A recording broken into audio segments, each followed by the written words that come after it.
Introductions by members. Minister of Indigenous Relations and Reconciliation. Thank you so much, Honourable Speaker. Today I would like to acknowledge in the House the passing of a very important Indigenous leader, a great Canadian. Simoyget Satsan, also known as Mel Bevan, passed away on October the 10th at age 82. A renowned Indigenous rights advocate, hereditary chief, chief negotiator for the Kitsillas Nation, respected elder, teacher, mentor, writer, and friend. Mel had a storied career that spanned over 6 decades, serving his own nation, the Tsimshian people, as well as others. Chief Bevan was born on the Kitsillas Indian Reserve in 1941 and was a speaker of the Smeljaks. As the elected chief counselor, Mel would often hold meetings in his kitchen in the early days, where he would share his deep knowledge of First Nations culture, governance, and aspirations to self-determination. He dedicated his life to the advance and recognition of Kitsillas title and rights, and for the title and rights of all First Nations. Mel was there at the very first British Columbia Chiefs Conference held in Kamloops in 1969, where the Union of BC Indian Chiefs was first founded. He was there at the beginning when negotiations started on the Kitsillas Treaty since 1994, and he served as lead negotiator for the Kitsillas First Nation during most of the years of treaty and self-governance negotiations, leading up to the overseeing the final stages of the negotiation this year. In the days leading up to his passing, Mel remained instrumental in the negotiation of the Kitsillas Treaty. My most recent meeting with Mel and Chief Counselor Glenn Bennett took place about 3 weeks ago on the shores of the Skeena River. Mel's life was celebrated in the communities of Kitsillas and Kitsim-Kalem. And just this week, memorial services, funerals, and feasts were held in his honor. Mel is best remembered as a man of love for his land, for his people, for his family. Working with Mel has been a deep privilege. I'd like to recognize 2 distinguished lawyers, Albert Peeling and Mark Stevenson, who worked alongside Mel on behalf of Kitsillas, as well as Chief Don Roberts of Kitsim-Kalem. Mark Stevenson described Mel as a friend, a mentor, and a boss, and he told me Mel was also the smartest man he ever met. I quote Mark Stevenson, "Mel was capable of explaining in excruciating detail the complex fiscal arrangements. Then in the evening he would explain the same issues in a way that a 6-year-old child could understand." Close quote. In addition to Mel's work on treaty, his life and achievements are monumental in the development of Indigenous peoples in Canada.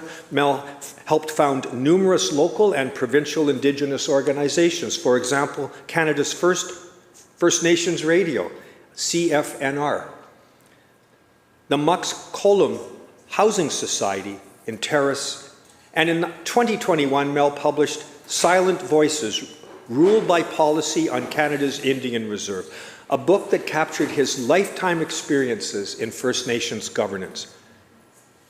Mr. Speaker, Mel's passing is a great loss to Kitsillas, the Skeena region, and to our entire country. My thoughts are with his family and friends and the Kitsillas Nation. Today, I honor the man and mourn the loss of Smilogetsen Satsan, Mel Bevan. His decades-long work is a legacy that will continue to shape reconciliation for generations to come. May he rest in peace. Member for Richmond North Centre. Thank you so much, Mr. Speaker. I rise today to honor the incredible life of a close friend and someone that the Chinese-Canadian community was truly blessed to have. Kathy Ho passed away over the Thanksgiving long weekend. Kathy is the president of the Vancouver Film and Television Artists Society, an organization dedicated to charity and the promotion of local arts and artists. She was also my former colleague and program host of Kathy's Music, one of the longest-running programs broadcast by mainstream broadcasting CGMB AM 1320.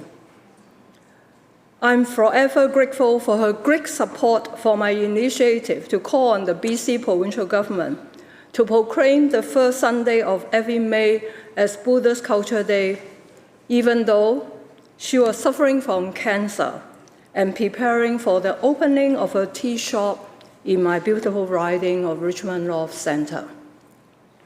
Kathy had led a very meaningful and fulfilling life. She will always be in our heart. Thank you, Mr. Speaker. Madam Clerk.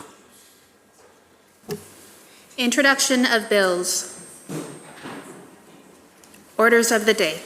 Government House Leader. Thank you, Honourable Speaker. I call in this chamber continued second reading Bill 35, the Short-Term Rental Act. And in the Douglas Fir Room, I call Committee of the Whole Bill 31, the Emergency and Disaster Management Amendment Act. Committee chairs.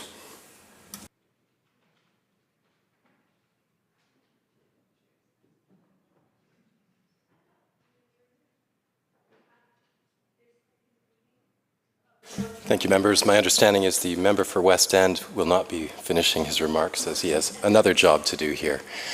Recognizing the member for Richmond South Centre.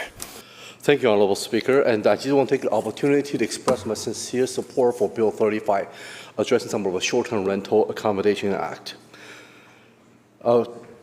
For starters, I do want to take this opportunity again to express my sincere gratitude for Richmond South Centre allowing me to represent them, because housing is one of the bigger challenges. I think instead of calling it housing issues, we have a home issue. People are looking for a way to create a home. We're looking forward to allowing individuals to settle down in the community, establish roots, and form connections.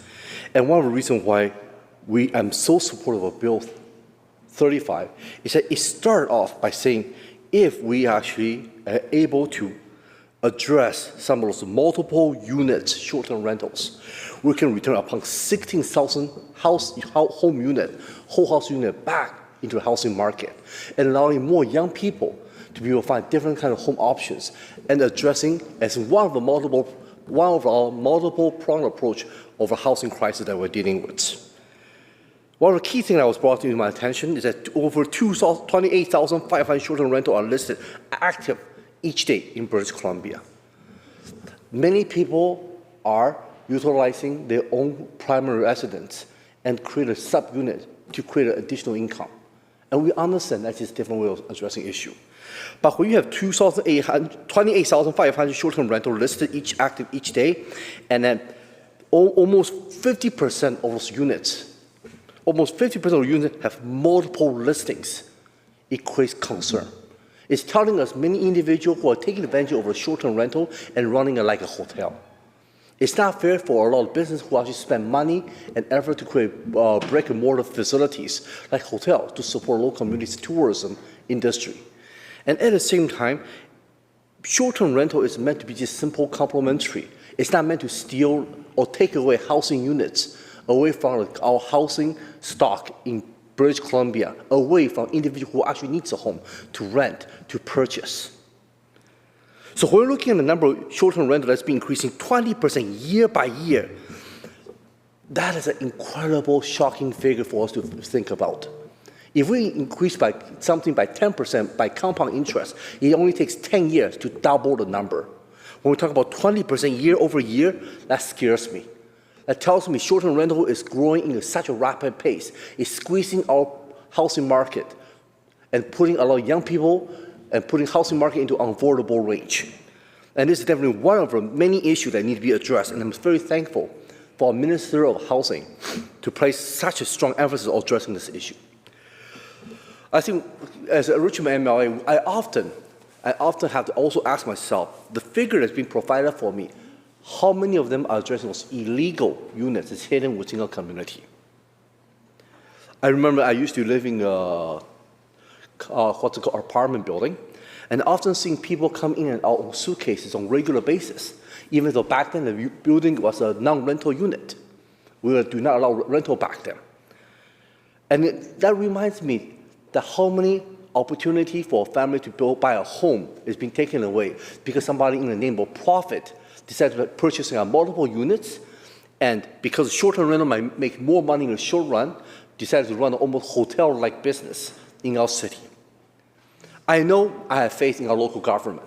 I have faith in our elected official over City of Richmond that when they actually put out a plan in supporting our city development in regard to how we can make sure we develop what is appropriate for our city. But when you have illegal markets happening in the background, or markets functioning in a way that doesn't match the development target, it put all of our number, it put all our efforts to support a holistic, healthy community at risk. That's why I'm very, very excited to be able to see that Bill 35 is being put on the table for us to have good discussion around. I think one of the things, another figure that I almost want to say it's not just shocking, it's almost heartbreaking, that, as I mentioned earlier, like 20% year by year. But if you look at the total number of a short-term market, it's dominated by 10% of the operator who actually makes 50% of a profit. It has become a very profit-driven market to the point that it's become an industry when it was initially designed just to be a supplementary of a little household income. I think this deviation from the initial design of short-term rental is something that has been addressed by Bill 35. I also want to emphasize that we are having a housing crisis. We also have a labor shortage. Many people who are making close to minimum wage probably want to work near where they live, because obviously we're dealing with a lot of transportation expense and traveling costs, and they want to spend more time with their family too. And one of the goals we are trying to really focus is to allow young people to find units within our city. I know for Richmond, short-term rental units listing is everywhere. And if we can convert them into homes for young families, how great would that be to help us support our labor market, to allow people to actually find local jobs that can support them and support their families, and allow our schools to be supported by the local individuals. That's why when we're looking at this short-term rental issue and how it has become a bigger burden upon our housing market, and when we're addressing housing crisis, I'm again very thankful for our Minister of Housing to really tackling this issue, to allow us to using through different strategies to release different housing stocks back to the market so that we can create more homes, not for profit units, not some kind of hotel mimicking system, but homes back into our community. We do not want to build a tower where people come and go and nobody who knows who one another is. We don't want to build an apartment where the neighbors don't know one another because they get changed every day. We want people to have neighborhoods, and neighborhoods where people to have long-lasting relationship with the area where they spend time in. And if you look at the community amenities, you talk about swimming pools, hockey arenas, you're talking about basketball courts. All those are justified when they're being utilized by the taxpayers in a way that's meaningful and rewarding for the local community. But this kind of short-term rental, when you have multiple listings that's not within your primary residential units, it's creating a market like hotel-like market that's taking away many, many homes and eroding the very sense of neighborhood that we British Columbia in the past so cherished. I would like to even go back to a little personal anecdote story. I remember when I was a kid, one of the things we always loved to do is playing hockey in the street, on the streets in front of my house. Kids come together. It's a fun activity to get to participate. And of course, we have a lot of scars, wounds, and the laughters as we come together and form a neighborhood. That's what British Columbia are looking for. British Columbia are coming together and say, what can we do to really ask ourselves, can I know my neighbor? Can I go across the street to borrow a container of sugar? If we have some kind of issue, do I have someone who I can have a relationship with? I can name them by their first name. Instead of seeing strangers carrying suitcase in our regular basis. That places a question mark. That people often say, is this apartment not even safe? Because we have a bunch of strangers we have never met before. I apologize for a second. Having runny nose, my apologies. And that's one of the reasons why I really want to emphasize. I think, I'm pretty sure our colleagues across our everywhere all believe that British Columbia wants to have neighborhoods. All British Columbians want to have a community. All British Columbians want to have an opportunity to come together and celebrate the fact that we're all British Columbians. And that's why I'm so thankful for Bill 35 to place a greater emphasis on how we can actually release some of hotel-like market units and back into creating homes. And I think one of the things we want to talk about is instead of calling it a short-term rental accommodation act, we should really talk about how can we create more homes for British Columbians. And this is just what I'm so excited about this policy. I think one of the interesting part about this too is I had a conversation with multiple municipal elected officials about short-term rental. They struggle with it. I think every level of government, from federal, provincial, even municipal, we only understand we are under a lot of housing crisis at this point, a lot of housing challenges need to be addressed, or the fact, I like to say, the lack of homes. The municipal government are trying their best to address this issue. They want to step up. I know the council and the mayor are doing whatever they can to make sure we create more home units for British Columbians. That's the reason why Bill 35 will actually strengthen and increase the fines that local government can charge to strengthen their ability to enforce the local rules. It will require short-term rental platforms to share their data, which the provincial government and local enforcement, and increase short-term rental platform accountability to make sure local rules are followed. And of course, if you look at some of the strength and the benefit of Bill 35, it really focuses on how we can actually work with different platforms to really understand how we can actually remove those inappropriate units. But I also want to emphasize, I would love to see what can we do to help our local government to address some of those hidden short-term rental that's being within our community as well. I know somebody might say, you know what, if the short-term rental with Bill 35 can release about 16,000 or even maybe 8,000 units, that's perfect. But why don't your government build 8,000 more units? Our government are building. We are working hard to build different units. For students' housing units, we built 8,000 already and adding 4,000 more to it. We'll continue playing catch-up and building more units to address housing issue. But with this Bill 35, it will help us also prevent new units that's being built, being purchased into short-term rental. We want those units to continue to be, we want to be building homes. And I think key word I would like to continue to emphasize is we're here to build homes. And we're continuously working with British Columbia, with different level of government, with different industry, different sectors, to really ask how can we create a number of homes available for a younger generation, for the seniors who are looking for a place to settle down. We're looking for ways to ensure British Columbia can stay in British Columbia. I know there were stats I was sharing with us that close to 250,000 people in the last few years has moved into British Columbia. It shows British Columbia is growing. It shows British Columbia is actually thriving. And we have also a number of immigrants coming in too. They're bringing skilled workers. They're bringing different talents. They're bringing their different perspective and culture to enrich, to diversify, and to strengthen British Columbia.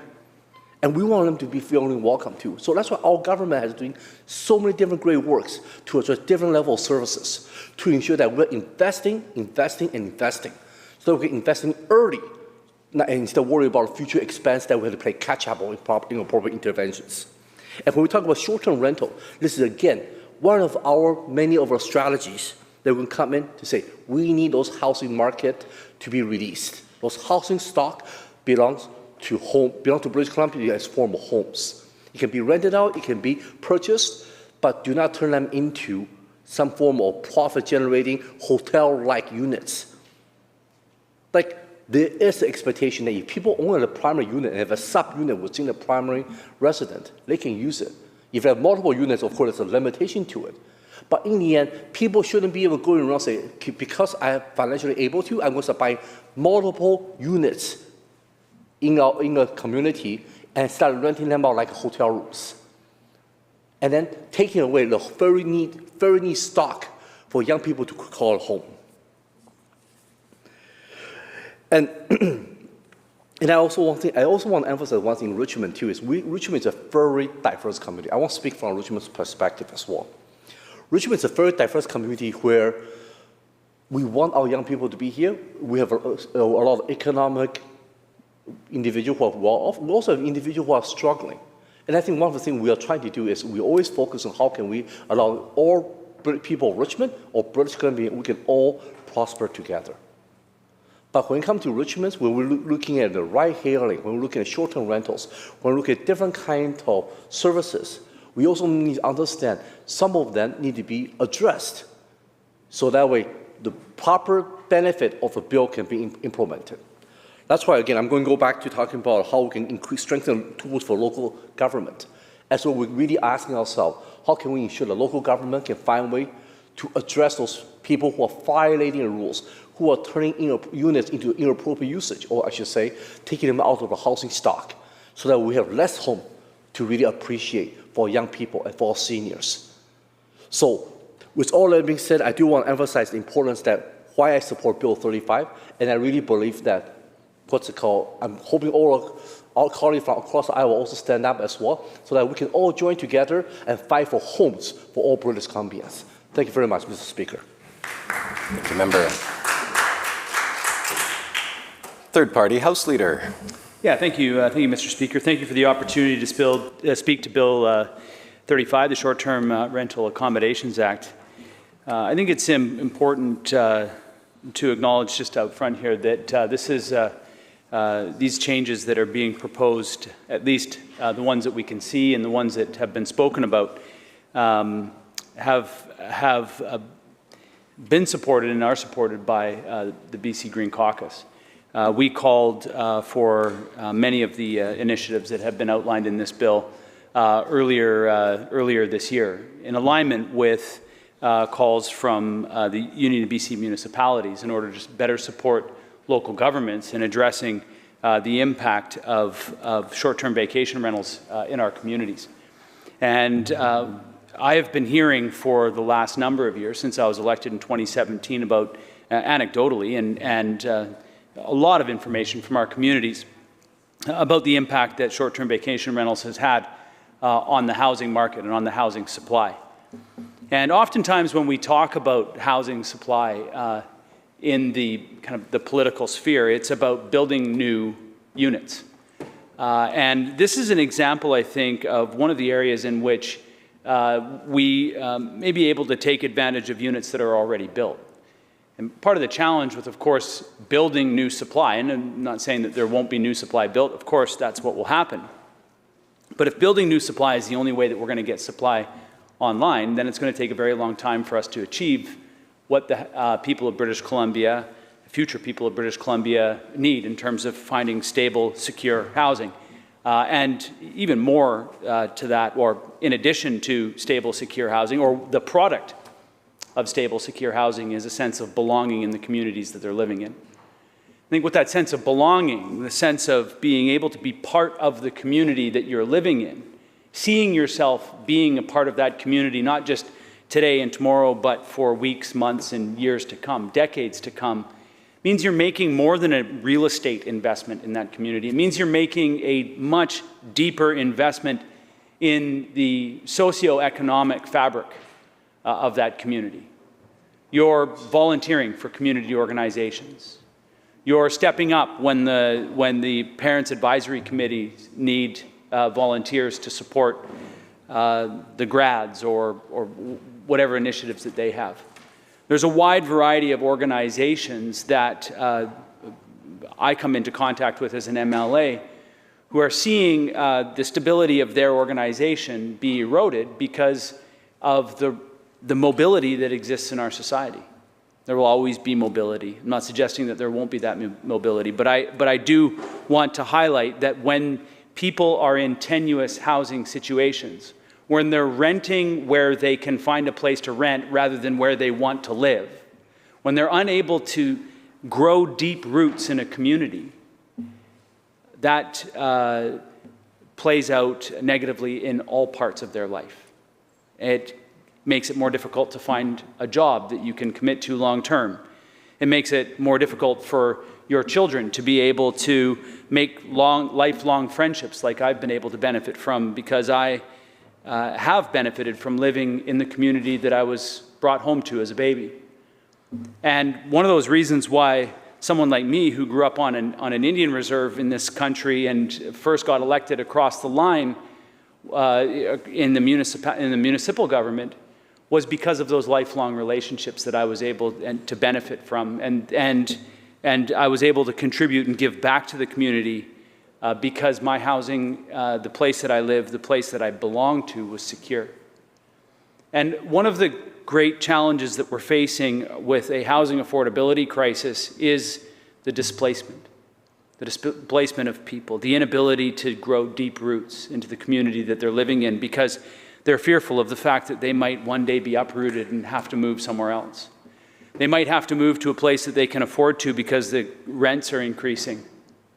And in that context, then of course their transportation costs will increase as they spend both more money to buy themselves a vehicle or get themselves insurance, or more time on transit that has investments have languished in recent years. And so as we see these threats that people are facing in their lives, the inability to afford the place that they're living, the fear that the place that they're living in, the costs continue to increase, and the further they get away from the places that they work or the places that they recreate or the places where their friends are, the more pressure that comes onto those families and onto those British Columbians from increased costs of transportation. So when we take a look at supply, part of the equation is going to be how many more units. Again, the economic framing of housing is in units. How many more units can be built? This bill highlights the opportunity to perhaps find some, and we've heard some numbers be thrown around, and I think that it is inappropriate at this stage to throw numbers around about how many might be available or how many this bill might be made available. That happened when the Strata Act changes came in earlier this year. Numbers were thrown around, assumptions were made, and yet the only thing that was really built was expectation. Knowing exactly how many units came on the market because of that bill is very difficult, and knowing how many units of housing are going to come on the market because of Bill 35 is going to be difficult to understand. However, we have been experiencing a decade and a half of disruption in our economic disruption from these largely tech companies. We handled and dealt with this when with respect to self-directed passenger transportation, Uber, kind of the Kleenex brand of self-directed, and Airbnb also. They talk more about industry disruptors than individual companies, but I think that it's important to recognize that as government moves slowly and market disruptors move quickly, and their whole business model is about moving quickly and breaking things. What is being broken, what has been broken when it comes to the disruption of moving housing, homes that could be made available for people to live in, to establish their nest, establish a place to build a life, security. What we see when that gets broken is all of the symptoms that we see happening when people can't find a safe place to lay their head at night. One of the most critical things that human beings need in order to be well balanced is a good night's sleep, a safe place to go, a safe nest to be able to build a life out of. And by the pure commodification of housing market ruling all, housing market being a primary indicator of the health and well-being of our economy, when we hear that language, when housing units are the primary thing that we're trading, we're not talking about, and indeed the government called their new housing plan Homes for People. And I think that it's important to acknowledge that when we start talking about housing as a home, rather than housing as a purely economic unit, we're beginning to talk about that place in a way that creates that security. And I'm very appreciative of that. But we have seen disruption largely by tech companies, as I mentioned, and the short-term vacation rental platforms were exactly that, disruptors. And the government has been incredibly slow to move. We have been at the BC Green Caucus going back into the Confidence and Supply Agreement since 2017 has been advocating with this government to take action to regulate and enforce those regulations at a provincial level. Instead, what we've seen is this fragmented approach, leaving it up to local governments and not giving them the tools or access to the tools that they need in order to be able to do the job. And so we see community after community taking their own approach to it, and it's a highly ineffective and a highly inefficient way to do it. And so at first blush, when we take a look at this legislation that's in front of us, we can see some really important initiatives that are going to be put in place. Unfortunately, much of this bill, or many aspects of this bill, are still left to regulation. And so we are in a situation, again, where important pieces of this legislation are enabling, leaving it up to the minister to negotiate the final terms and bring them in regulation. And government, as we heard the Minister of Emergency Preparedness and Climate Readiness profile yesterday, that enabling legislation allows great flexibility. And that's true. It does. But it also, for members in the opposition and for the members of the public, it also creates instability, because we have no idea until those regulations are brought in what they will be. It gives us no time in the opposition benches to ask questions about why it is that government made one choice over another. It gives us no time to be able to test the quality of the decision that was made, to push it through those tests that we provide as members of the opposition, to ensure that it can withstand those tests. And so, unfortunately, we have a situation where the broad strokes of this legislation appear to be heading in the right direction. Unfortunately, it will be up to us to try to ask crafty questions in the committee stage to get to the bottom of what the intention of the minister is going to be.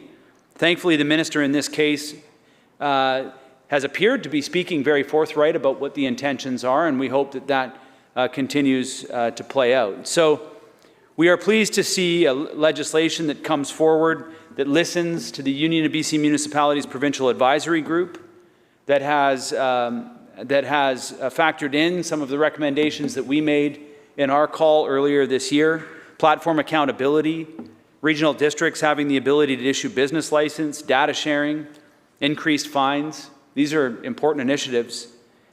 We're pleased to see the government go above and beyond in requiring the principal residence requirement and the non-compliance clause. We'll have to see how that plays out as the debate of this legislation rolls on. I think it's important to acknowledge, as the member that represents the Southern Gulf Islands, the critical housing crisis that our communities on the Southern Gulf Islands face. I've met, and I'm grateful for the opportunities that the minister has given me and my local elected government colleagues to meet with the minister and to meet with their staff with respect to the specific challenges that the Southern Gulf Islands face.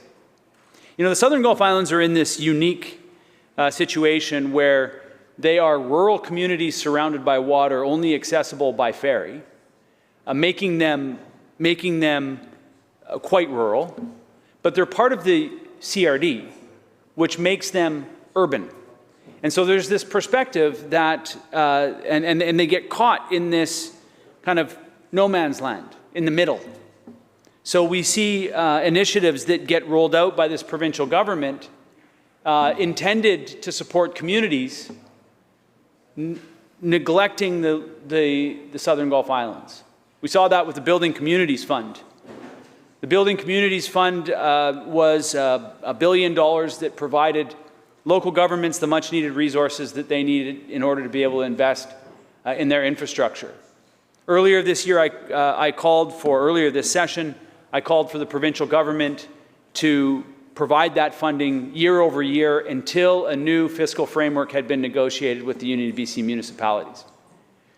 Local governments need more than a one-time injection. They need an ongoing injection. But what we found on the Southern Gulf Islands, what my CRD director colleagues in the Southern Gulf Islands, Paul Brent and Gary Holman found was that the money that was then earmarked for helping communities went to the regional district, and municipalities that benefited from those funds distributed it amongst those communities and also the islands. So there was no direct access to those funds for the Southern Gulf Islands. The per capita funding, and indeed it was intentionally designed to not support electoral areas like it was designed to support municipal governments. And that was incredibly unfortunate, and that left potential resources off the table for local government officials.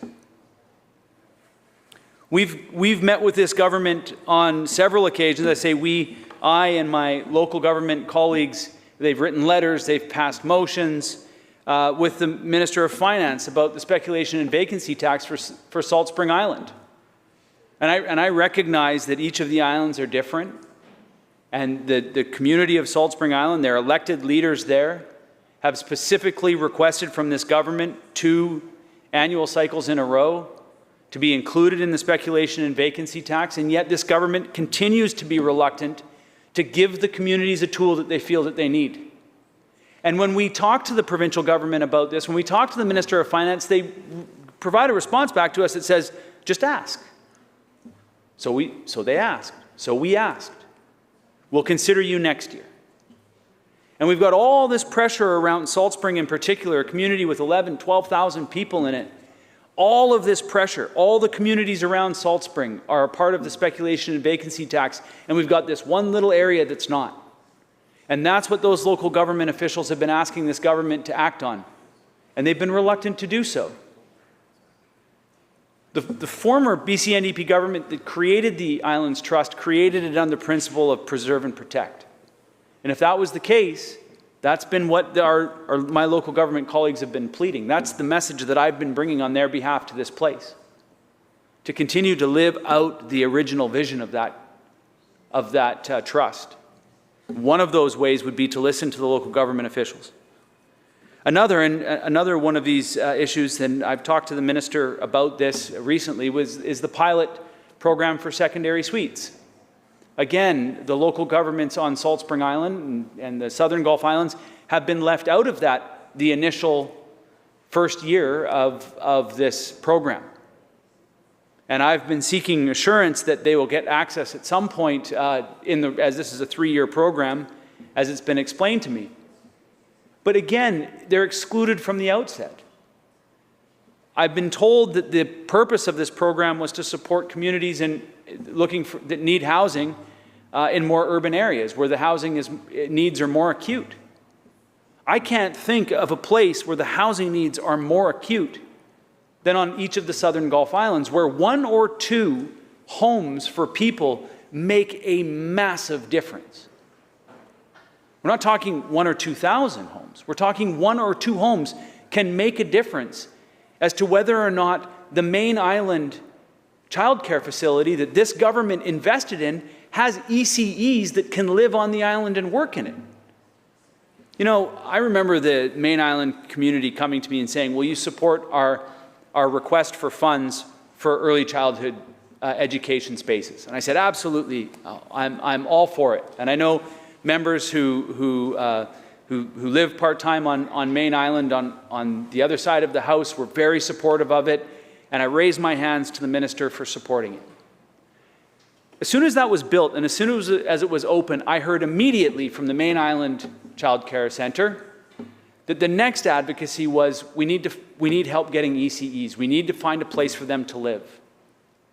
We have a school on Main Island that has an old house on it, and they're fundraising right now in order to renovate it so that the school can have a teacher. This is a basic need of a school, is to have a teacher. And yet we've got this housing unit sitting there and it's being fundraised in order to turn it into a place. And that's fine, that's one way of doing it. However, this is an example of where one secondary suite on Main Island, funded by that new program, would have a remarkable difference as to having a spot for an ECE to provide childcare, for having a teacher being able to live on island and work in the community school. And so we meet every month, the Southern Gulf Islands Forum. It's a forum of the CRD directors, the islands trustees, local chiefs of the nations that are within the Southern Gulf Islands. We meet on a monthly basis. We also meet on a twice per year for 4 hours, and the vast majority of the time that we've spent has been talking about the housing woes on the islands. And so, I need to take some space in this discussion, in this debate about this bill, to just put on the record that when this government is designing housing policy, that it need not leave the Southern Gulf Islands out because it's not urban enough.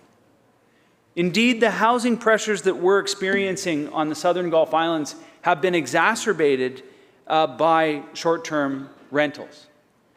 And both the Islands Trust and the CRD have been looking at each other as to find ways in order to create the regulations that are needed in order to support the workforce on those islands. People, when they get in their car and they drive down to Ganges, or when they drive into Village Bay, or when they drive to the stores on Galliano, they're hoping that there will be people there to make the cup of coffee. They're hoping that there will be people there to keep those stores open. But that's becoming increasingly marginal. It's becoming increasingly marginal whether they can find the farm workers that are needed in order to make those farms viable in the Southern Gulf Islands. And so when we create these housing programs and we exclude, or when we create housing programs like BC Housing created, and the decisions that have been made historically about the project on Drake Road as an example on Salt Spring, was that BC Housing only does purpose-built. That was the decision. So we're going to do purpose-built. It's like 3 years ago that we started that conversation. I think it was 2 years ago that they made the announcement. 2 years ago that they made the announcement. Purpose-built Drake Road. Not a unit available yet. Because building purpose-built based on the model that BC Housing does everywhere else in the province just isn't possible on the Southern Gulf Islands. And my elected colleagues, my community leaders on Salt Spring, community leaders across the Southern Gulf Islands, continue to express to this government that, and to BC Housing, that the model that works elsewhere in BC just simply doesn't work for the Southern Gulf Islands. So finding ways to be able to repurpose, reuse, take advantage of supply that already exists, where people, perhaps houses that are on the market right now, having a fund that can renovate those spaces and turn them into multifamily, strata some of them. Maybe they can be rental housing. Finding ways to be able to think outside the current box that BC Housing is operating in, to look at the places that are already built, to look at the places that have water hookups already attached to them, that are already approved, working with the local government bodies there to find ways to repurpose those to create homes for people, which is the name of the plan. I continue to encourage this government to support those ideas and to think outside the box. So I know that the impact that short-term rental accommodations on the Southern Gulf Islands in particular, we have them through the Saanich Peninsula as well. This issue has been most acutely felt on the Southern Gulf Islands. We know that those STVR platforms have had an impact on accessibility of housing, and they've come at a tremendous cost. And as I profiled in the opening parts of this speech, I talked about the security of housing and the sense of belonging and how we need to return that. But I also want to talk about the fact that this has had an impact on investors as well. The lack of government action on short-term rental platforms allowed for the last 4 or 5 years for this business model to be entrenched in our society, for entire buildings to be designed and built and then become basically rental platform hotels. Unregulated hotels, basically, is what they've become. And a lot of people have invested a lot of money working in that system. and operating in that system. And now the government is making change. And I understand and I can hear the feelings of people who are now caught up in that. And I think it's a lesson for us as we're looking at the response that we have here for this particular platform, this particular disruption, and future disruptions. And that the pace of government's response need be quicker. We need to respond more promptly. We need to begin to understand the issues that are being created in real time, rather than waiting for them to become entrenched and not putting in place measures at an earlier stage, or not phasing in measures. We have a highly commodified housing market, and it's intentional. It's the way it was designed. And I've seen the impact of this from the other side of the line. I grew up on an Indian reserve in this country. It has been made clear to me since the very first day of that I was able to understand these things, how the Canadian and provincial governments created a housing market that generated wealth on one side of the line, and they created a housing market or a housing scenario program that generated poverty on the other. So it's important for us to acknowledge that when we talk about the commodification of housing, that it is at the entire and at the root core of our housing philosophy in this country is that it is and becomes the primary wealth generator for Canadians. And Canadians and British Columbians have been doing exactly what governments have wanted them to do since the end of the Second World War: invest in housing. Housing starts continues to be one of the primary markers of a healthy economy, the number of housing starts. What the housing market is doing, the real estate market, the income that this government makes off of housing continues to be of the top few revenue streams of this government is in real estate. And so it's important to recognize that if we are going to deal with housing unaffordability, a housing unaffordability crisis, to understand the problem that we are facing. And that is a philosophical one embedded in the root of our housing system. And that if we're going to stand in this place and say the commodification of housing has created a scenario where people can't afford to rent the place that they're living in. They're paying 50 to 60 to 70% of their income to rent. And that's causing incredible stress and tension on people, exasperated fear. It's not sustainable. If it's going to take 20 to 30 years for people to save up in order to get a mortgage, the system that was created decades ago is not working for us. And for us to work around the edges of that and not actually attack the core of it, which is that the wealth-generating housing system that has been created in our country is not serving us. If all we're prepared to do is talk around the outside, then we're going to continue to face symptoms of this problem. We need to identify the problem at its core. And that is that the commodification of housing is what a lot of Canadians and a lot of British Columbians have bought into, because that's what these government bodies across the country have wanted them to buy into. It's at the core of our economy. And so changing that is going to be painful, and it's going to be challenging, and it's not going to be done easily. But it won't be done at all if we don't identify it and name it, and recognize that what we are doing is trying to find a way to have a conversation with people who have everything that they've earned put in their real estate. And so when we stand up in here and talk about the commodification of housing, what we're talking about is what British Columbians and Canadians know about their housing system. That is the stability that they have. That's their retirement. So it's a wicked problem. And it will not be solved by frittering around the edges. However, that said, I'm thankful that this bill is in front of us. The structure of this bill, the ideas that are put forward for us to debate, we support. So with that, I'll take my seat. Thank you, Member. Seeing no further speakers, I recognize the Minister to move second Thank you, reading. Honourable Speaker. I thank all the members in the House that took the opportunity to speak to this very important piece of legislation. I know that we'll have a fulsome discussion in committee stage, and so I look forward to having a thoughtful and respectful exchange at that point. So with that, Mr. Speaker, I move second reading.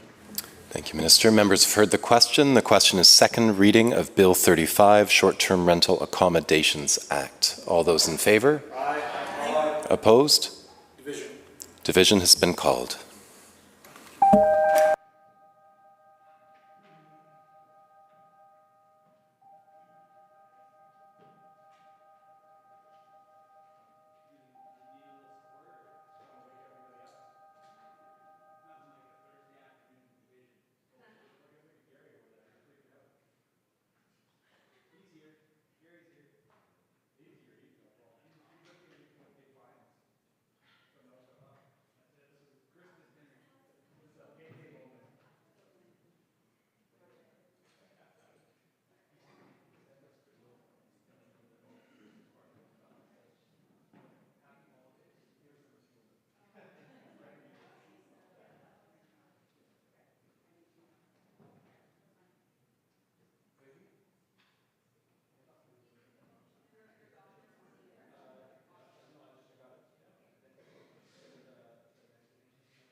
Members, the question is the second reading of Bill number 35.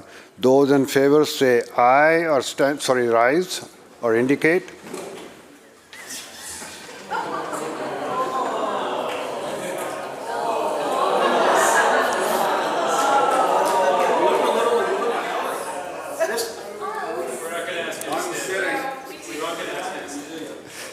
Thank you. Be seated. Those who oppose, please rise or indicate.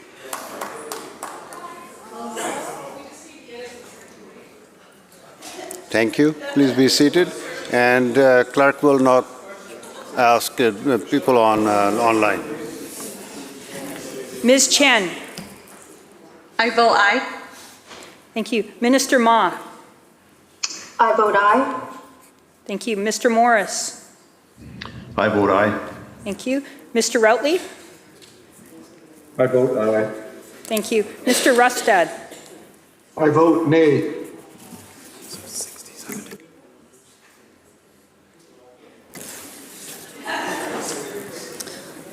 Those voting aye: Chandra Herbert, Parmar, Sims, Babchuk, Coulter, Lohr, Bear, Ma, Heyman, Osborne, Cullen, Baines, Dean, Bailey, Mercier, Brar, Russell, Rutledge, Starchuk, Phillip, Leonard, Chow, Singh, Whiteside, Farnworth, Callon, Conroy, Sharma, Robinson, Fleming, Rankin, Ralston, Simons, Elmore, Glumac, Routley, Yao, Donnelly, Green, Anderson, Chant, Dykeman, Padden, Begg, Chen, Singh, Dirksen, Millibar, Stone, Bond, Halford, Ross, Bernier, Payton, Davies, Klovchuk, Morris, Kylo, Sturko, Kirkpatrick, Merrifield, Watt, Stewart, Shapitka, Taggart, Firstenow, and Olson, 67. Those voting nay: Rustad, Banman, 2. Motion carried. Minister. Thank you, Mr. Speaker. I move that the bill be referred to a committee of the whole to be considered at the next sitting after today. Member, you heard the question. All those in favor indicate aye. Aye. Oppose. Motion carried. Government House Leader. Thank you, Mr. Speaker. I call committee of the whole Bill 36, Police Act. Committee chairs.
I'll call this committee to order. We are discussing Bill 36, 2023, Police Amendment Act 2023. Minister. Okay, shall clause 1 pass? Chair?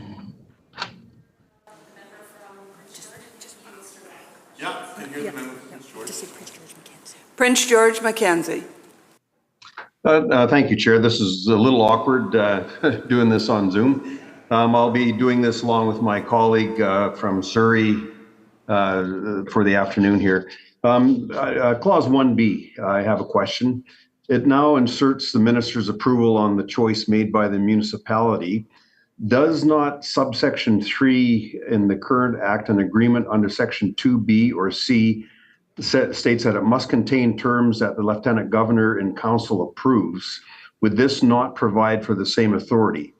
And would an OIC normally be prepared under the direction of the minister's office anyways? This sounds like it might be a duplicate.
Minister of Public Safety and Solicitor General. Thank you, Chair. For the member, are we referring? Is your question based on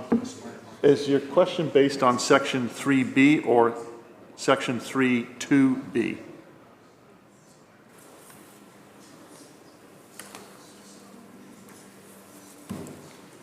Member for Prince George Mackenzie. Thank you, Chair. I'll get this figured out one of these days. So my question with respect to clause 1 sub B, where it says subject to the approval of the minister under section 3.12A, a municipality. So this clause that is now inserted appears to duplicate the provisions under section 3 of the current act, where it says an agreement under subsection 2B or C must contain terms that the lieutenant governor and council approves. And I'm just curious because normally it would be any term that the lieutenant governor and council approves is normally something that the minister puts forward.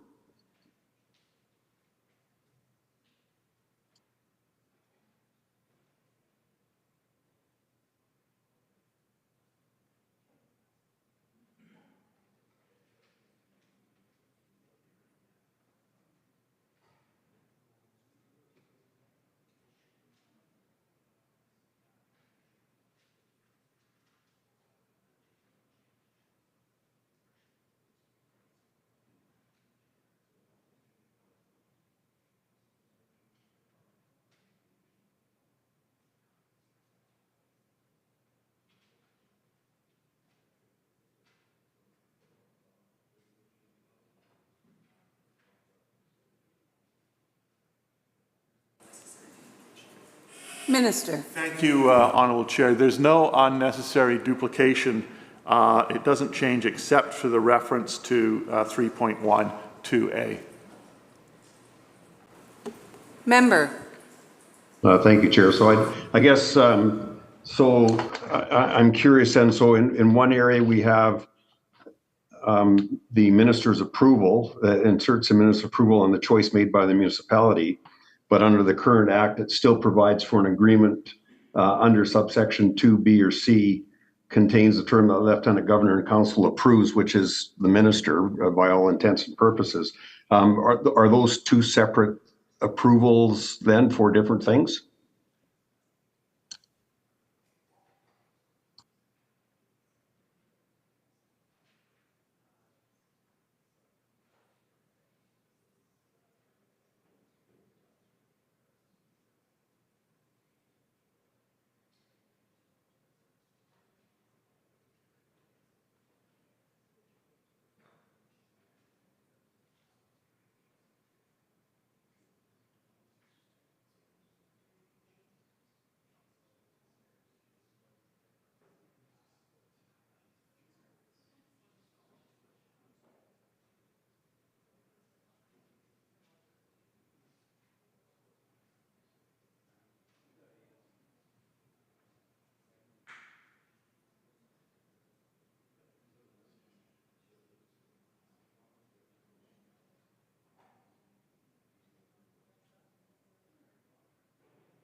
Minister. Thank you, Chair. Again, for clarification, is the member asking, are these agreements approved by Cabinet or by the minister? Member. No, thank you. So I'm just curious, there seems to be two levels of approvals here. One is under the new clause that I referred to under sub B, and the other one is in the act under section 3 or sub 3 of section 3 which is an OIC. So I'm just, what does the OIC do differently than what the minister's approval does under sub B of clause 1?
Minister. Thank you, Honourable Chair.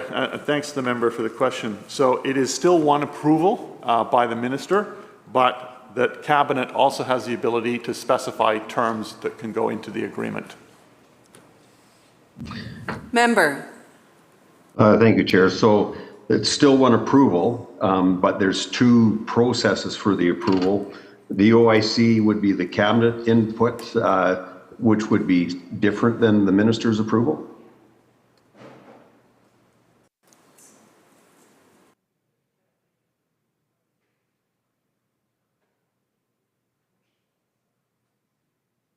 Minister. Thank you, Honourable Chair. So Cabinet could pre-approve agreements that would need to be in an agreement, and that's a separate process.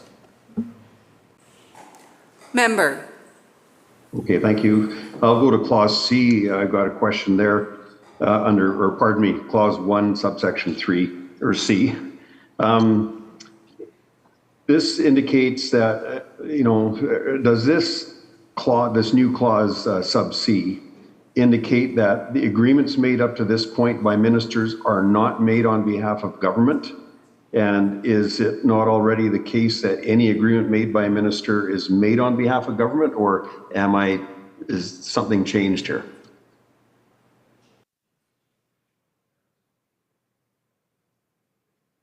Minister. Thank you, Honourable Chair. There's no change. This is just a technical clarifying amendment.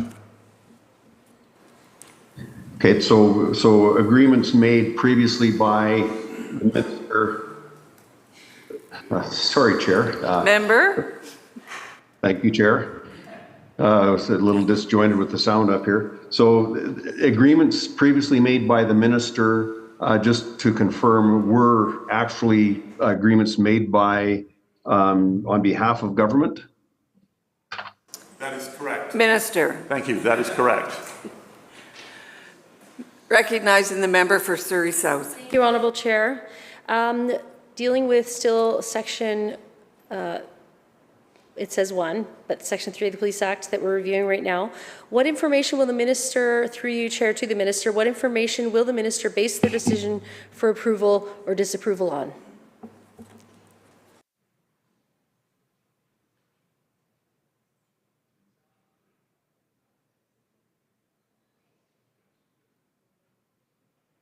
Minister. Thank you, Honourable Chair. That's not in this section. That'll be in the next section, in the 3.1. Member. Thank you, Honourable Chair. So we can go through that at a later time. It just in clause B, it says subject to approval of the minister. So that's why I was asking for what information will you base this approval or disapproval on?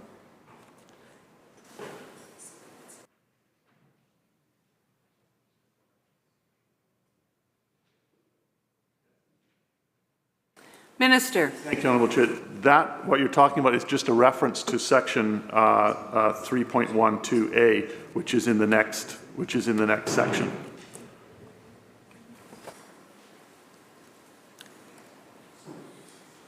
Recognizing the member for Prince George Mackenzie. Or no more questions for clause 1? Shall clause 1 pass? Aye. Oh, sorry. Recognizing the House Leader for the third party.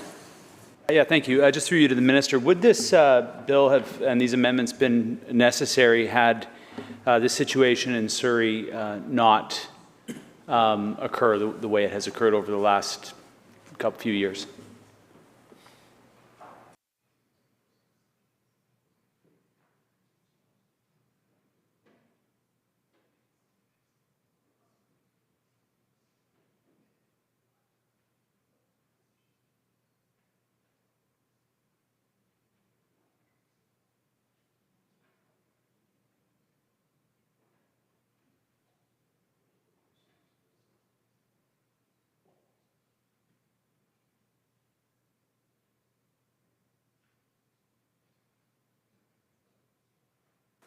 Minister. Thank you, Honourable Chair.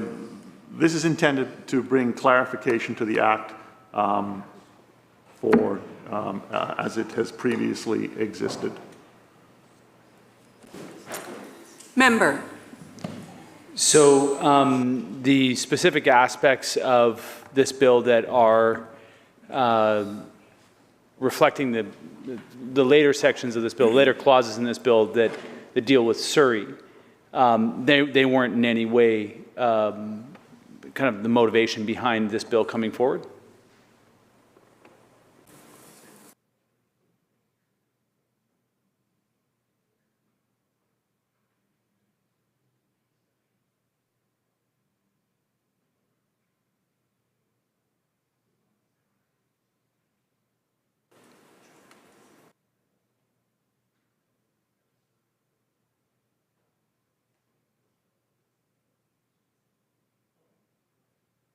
Minister. Thank you, Honourable Chair.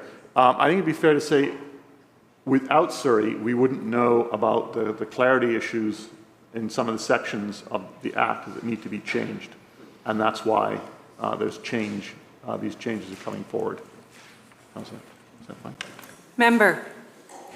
Yeah, there was a special committee that reviewed reforming the Police Act, and I'm just wondering, there were 11 recommendations that were made to this minister that were tabled in a report more than a year ago now, about a year and a half ago now. And I'm just wondering why it is and whether or not the changes that were recommended in the Reforming the Police Act were considered we're bringing forward amendments to the Police Act. None of the amendments that are in here were reflected in the report, or few of them were, if any. And I'm just wondering why it is that we're not seeing a comprehensive bill here that covers the other areas that have been exposed by the minister's own committee. Minister. Thank you, Honourable Chair. The report the member references, the work is being done in the ministry. I've indicated on a number of occasions publicly that we are taking a phased approach on that, and that there will be other legislation coming forward that deals with those recommendations. And it is because in part it requires some significant consultation around those recommendations, and particularly with UNDRIP, for example, and with local government. But we've said that a phased approach is being taken, and that's what is happening. Shall Clause 1 pass? Aye. So ordered. Shall Clause 2 pass? Aye. So ordered. Pardon me? On Clause 2, Member for Prince George Mackenzie. Yeah, I've got a couple of questions on Clause 2, and I believe my colleague from Surrey also has some questions on Clause 2 as well. I'll start off with this one. If a municipality chooses to provide police services or policing services with their own department, or choose to contract with an existing department, does the minister consider timelines the municipality may need to present these options to their constituents as part of a municipal election platform, for an example, or how the timelines are kind of vague within the legislation here?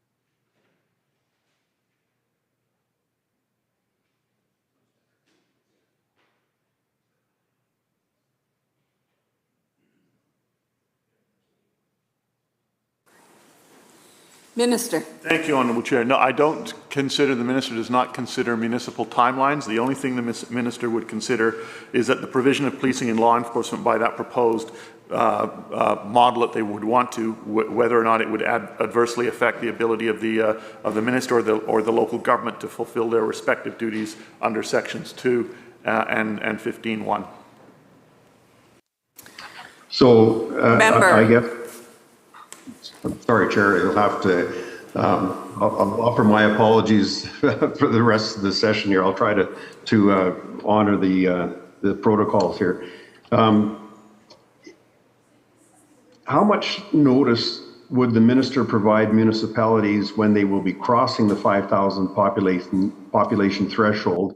And does the minister provide advice to these municipalities of their options, the projected costs of retaining the RCMP under a municipal contract, or what process takes place here?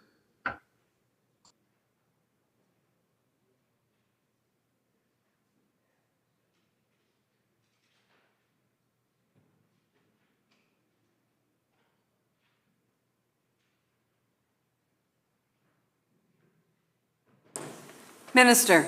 Thank you, Honourable Chair. So a couple of things. One, we monitor BC stats in terms of the populations, and obviously when the census comes out, we start to engage with them about 18 months to 2 years out in coming up to that 5,000 threshold.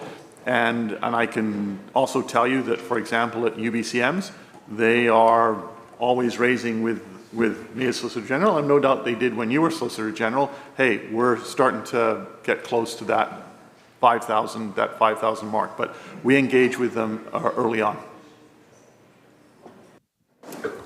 Member. Thank you, Chair.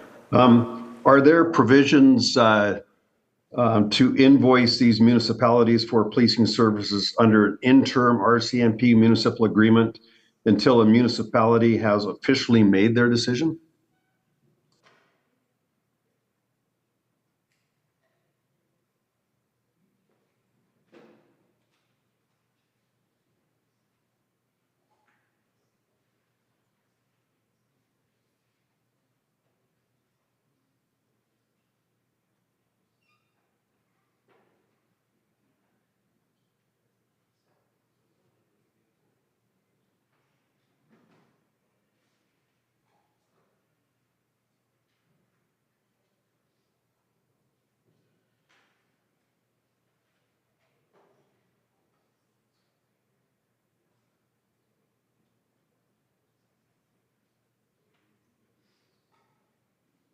Minister. Thank you, Honourable Chair.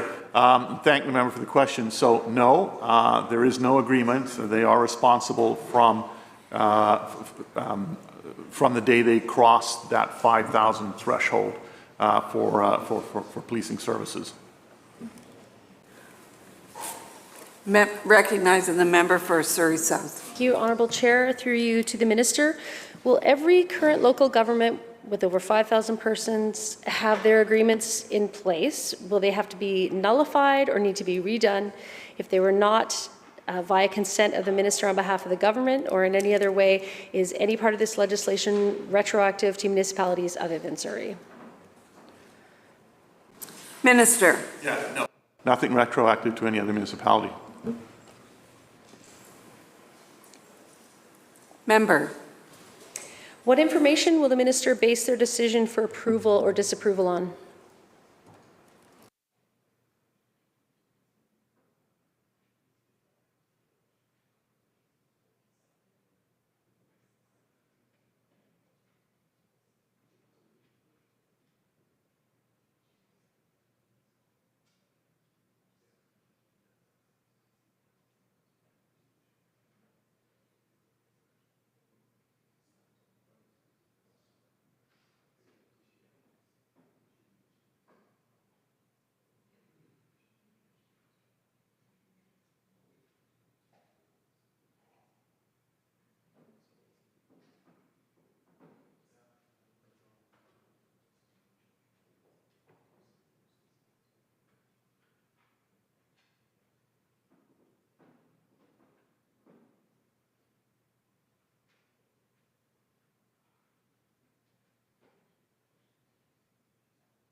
Minister. Thank you, Honourable Chair. It would be based on material provided to me. So, for example, what plans they have or records that we may require. It could be looking at things such as staffing levels that they're looking at, that they are proposing. What are the crime stats in the area? Are there any emerging trends, for example? Those are kinds of things that would be taken into account. Member. Were staffing levels and crime statistics, were those taken into account when the decision was made with regard to the Surrey policing transition from both? Minister. Thank you, Honourable Chair. So those specific questions are the subject of the JR, so I'm not in a position to be able to provide information here. Member. Well, can the Minister, through you, Chair, to the Minister, can you please provide an index of subjects that will be required to be fleshed out in order for a Minister to provide a sound basis for their decision?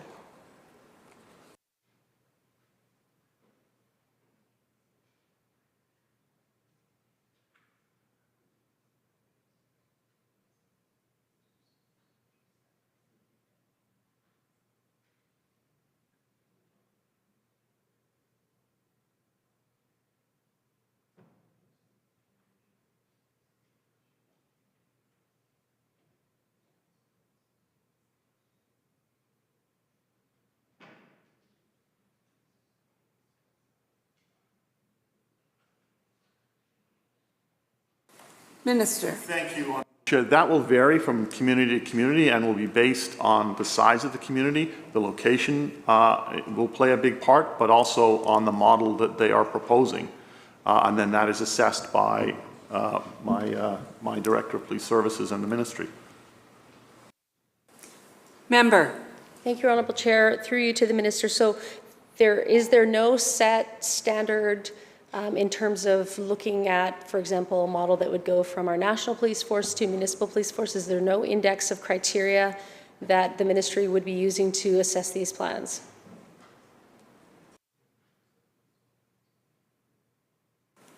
Minister. Thank you, Honourable Chair.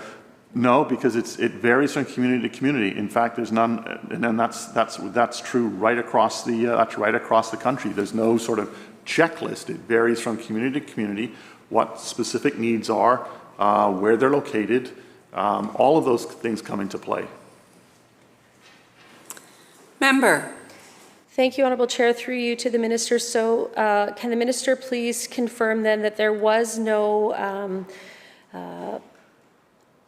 I guess, framework in place at the time when the decision was made to greenlight the Surrey policing transition, no framework of criteria that would need to, with certainty, be fulfilled in order for that green light for that transition to take place?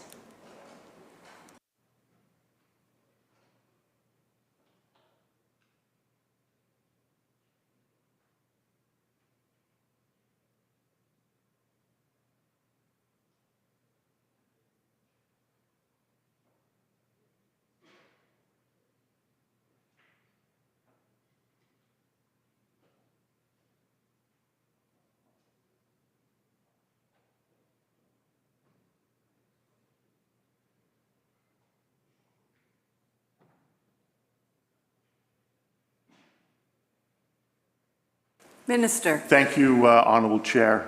So I was exercising at the time my authority under Section 2, and the question that the member is posing relates to the JR issue, and so I can't provide further information on that. Member. Thank you, Honourable Chair. Through you to the Minister. Minister, can you then confirm that the judicial review of this legislation and of the, I guess not of this legislation, but rather the Surrey policing transition is going to go ahead and or is underway at the moment?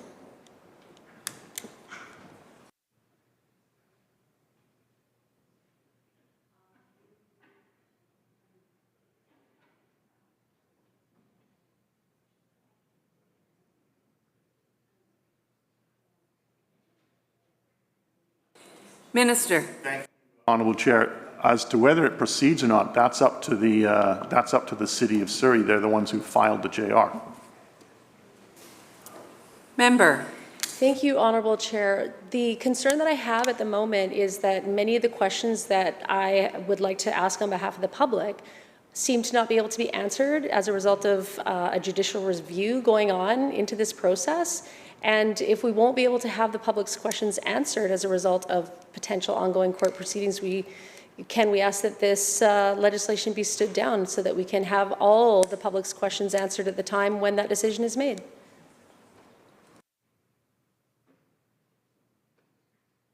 Minister. Thank you, Honourable Chair. No, the bill isn't going to be stood down. The JR is in the hands of the City of Surrey, and you're quite free to ask questions related to the various sections in the bill. But the decision to do the JR was the decision of the City of Surrey, and we're on the legislation for us is completely separate from that JR. Member. Thank you, Honourable Chair. If it's completely separate, then why will the Minister not provide answers and clarification to the questions that I'm asking?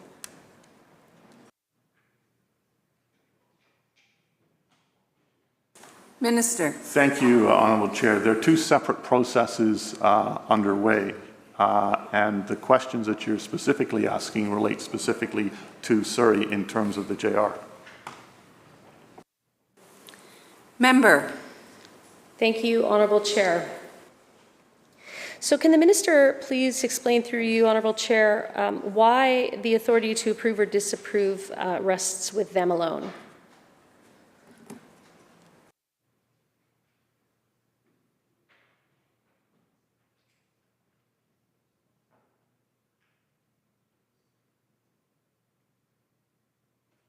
Minister. Thank you, Honourable Chair. Because under the Police Act, I'm the minister responsible for maintaining and ensuring adequate and effective policing.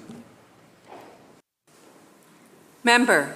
Thank you, Honourable Chair. To the Minister, through you, will regulations contain the explicit information required that will provide the basis for decision-making one way or another for which police force that a future community would be choosing?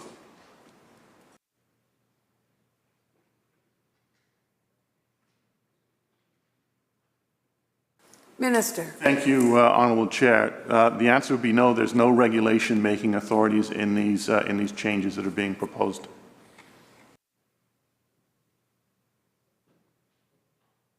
Recognizing the House Leader of the third party. Thank you, Madam Chair. Has there ever been, through you to the Minister, has there ever been another incident in the history of the province where we've seen a situation where a decision to change policing services has been made, and then a different decision to stop that process has been made that would require for, I guess, Section 3.1 for A and B?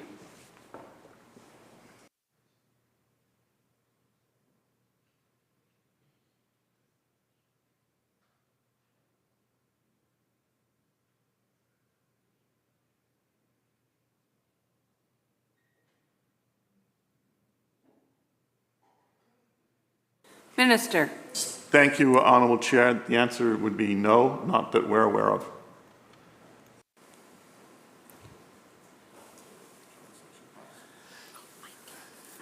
Recognizing Prince George Mackenzie. Thank you, Chair. I'm a little concerned over the minister refusing to answer some questions because of the JR. So, you know, I'll have to put some thought to that. The terms adequate and effective are subjective terms, and I'm just curious as to how the minister determines if a municipality is or is not providing an adequate and effective level of service.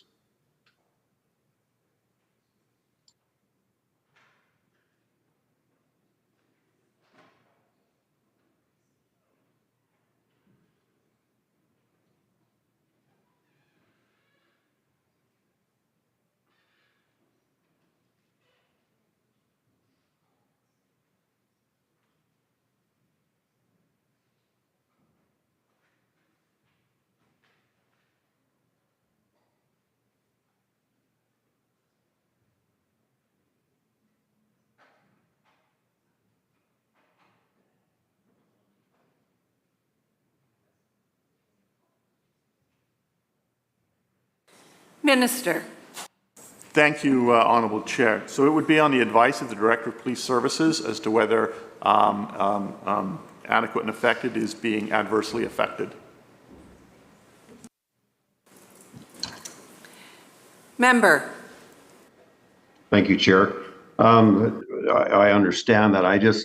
What metrics are available for the director that the minister is aware of that provide some kind of structure around determining what adequate and effective policing is, that the minister makes his determination on to either direct or order some municipality to go in a certain direction?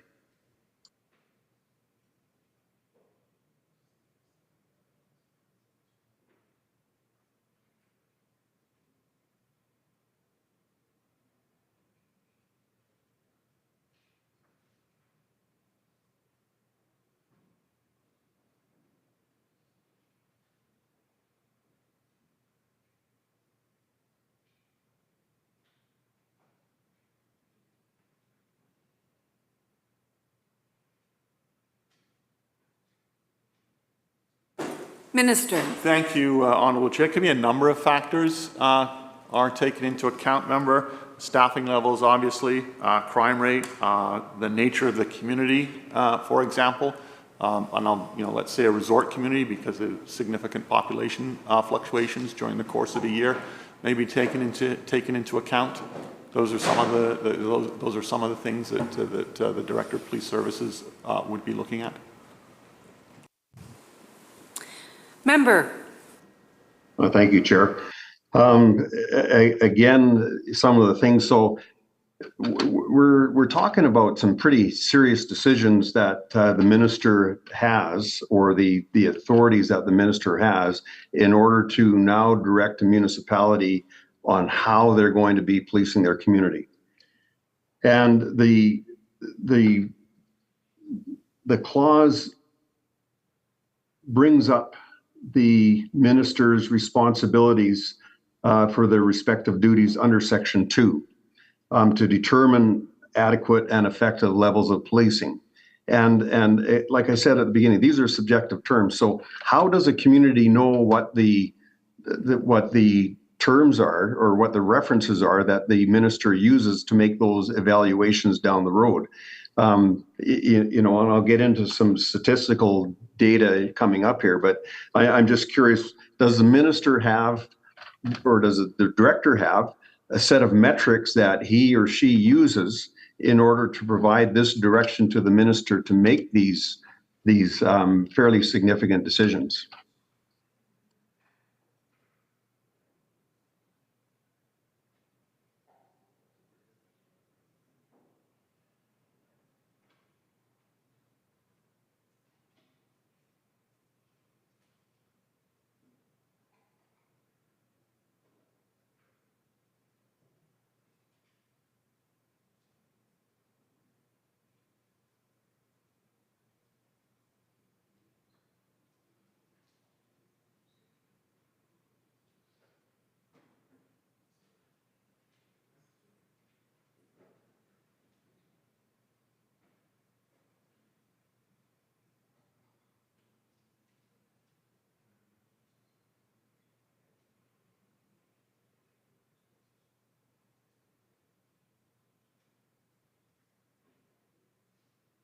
Minister. Thank you, Honourable Chair.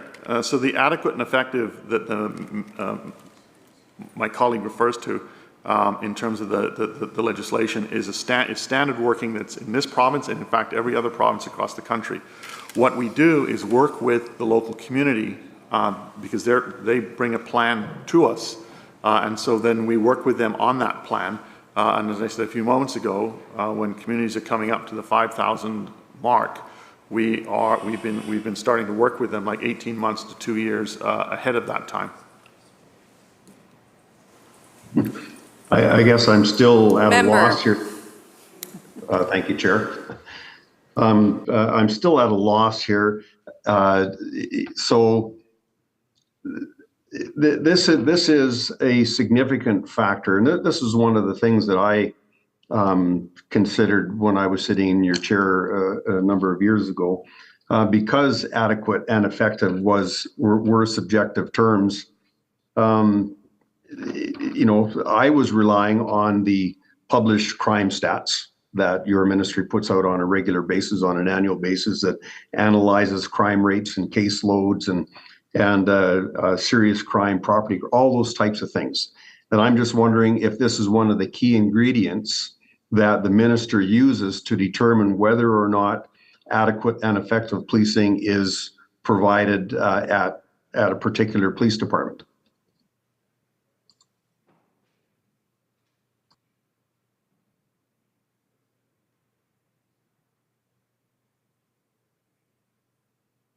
Minister. Thank you, Honourable Chair. We look at a range of issues. There's not one issue that decides things. As I said a moment ago, we look at things such as staffing levels. We look at things such as crime rate. We look at things such as the nature of the community. We look at, obviously, the size of the community. All of those things come into play, and particularly as a community is approaching 5,000, when they are, moving from where the province is paying to where they're paying, we work with them to make sure that, one, the plan they have is the right plan, and that it's able to be implemented going forward, and that it will ensure adequate and effective policing. Member. Thank you, Chair. I'm still not, I understand there's a variety of things that we look at here. I'm very curious and determined to find out what the criteria is that the minister bases these very serious decisions on. You know, with respect to Surrey, especially because this is what is this is what started this particular bill and brought this particular bill forward, is the issue that Surrey identified in providing clarity to the Police Act. So in providing clarity to the Police Act, it should be providing clarity to what the respective duties are for the minister under Section 2 in determining what adequate and effective policing is. Because we have a variety of detachments and police departments in the province with crime rates that are very low to crime rates that are extremely high that haven't seemed to hit the minister's radar. And we have caseloads that are low, in some cases like Oak Bay and other police departments, caseloads that are, you know, in the teens.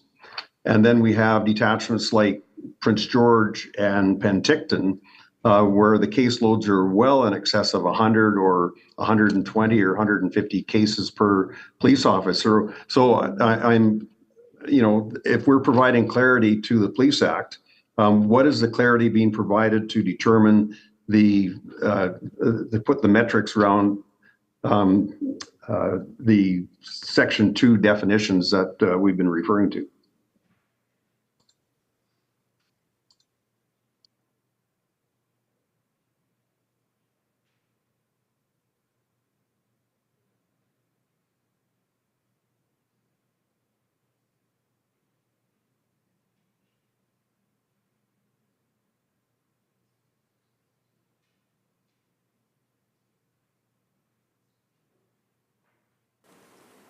Minister. Thank you, Honourable Chair. It's all of the things that the member has mentioned, and in fact, the variation is some of all of those things are taken into account, and the other items that I mentioned, such as the size of the community, the location of the community, impact on adjacent communities, for example, impact on province-wide policing. All of those things form part and parcel because every community is different. So it's not like saying, okay, there's a framework that says at this point it must be this or this, it must be that. It's the work done by the Director of Police Services within the ministry on the plan that's put forward, taking into account things that you've just mentioned, things that I have just mentioned, all of those things. Recognizing the member for Surrey South. Thank you, Honourable Chair. So the minister had said in his response to my colleague from Prince George Mackenzie that a determination is made whether a policing service would be adequate and effective by looking at things like staffing plans, HR plans. So let's go with a hypothetical. And the hypothetical is that, let's say there was a policing transition taking place in BC somewhere, some other community, and it was going to be leaving the RCMP and the other was going to municipal force potentially somewhere in BC. To determine whether or not it would have an impact on other communities, would you have to have HR plans available for both police services in order to make a determination on which one will be adequate and effective?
Minister. Thank you, Honourable Chair. So, I mean, it's awkward dealing with hypothetical situations, but the reality is, if what the member put forward in terms of the question, you would be dealing with a police department as it exists today, with a staffing level as it exists today, and then you would have a proposal for to transition to another police department.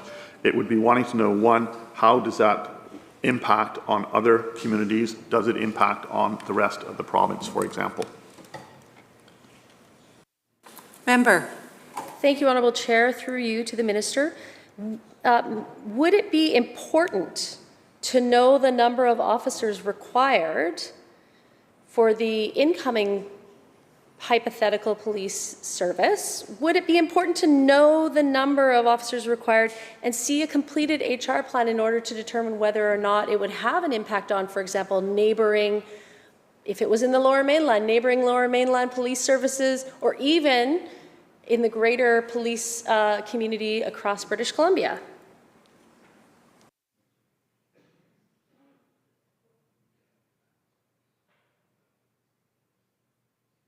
Minister. Thank you, Honourable Chair, and I appreciate the member's question and the approach that she is taking. However, that's getting very, in essence, what the JR is looking at. Honourable Chair, this is a hypothetical scenario. I was told that I could not, even though this particular piece of proposed legislation, this bill deals with my home community, Surrey, British Columbia. It deals with one of the most important policing issues that we've ever faced in our community. I'm not allowed to ask specifically about that because of a judicial review, but I'm proposing a hypothetical question now, because this is a very concerning issue that needs to be answered. How on earth could a minister, if they didn't know the actual number of officers required for this new hypothetical police force, how on earth would they be able to determine the impact on neighboring towns in the province without knowing whether they were looking for maybe 200 more people or 2,000 more people? How would they know whether that would draw from RCMP detachments, VPD, other municipal police forces? This is at the heart of understanding whether or not this minister has the ability to make a decision on what is adequate and effective policing in British Columbia.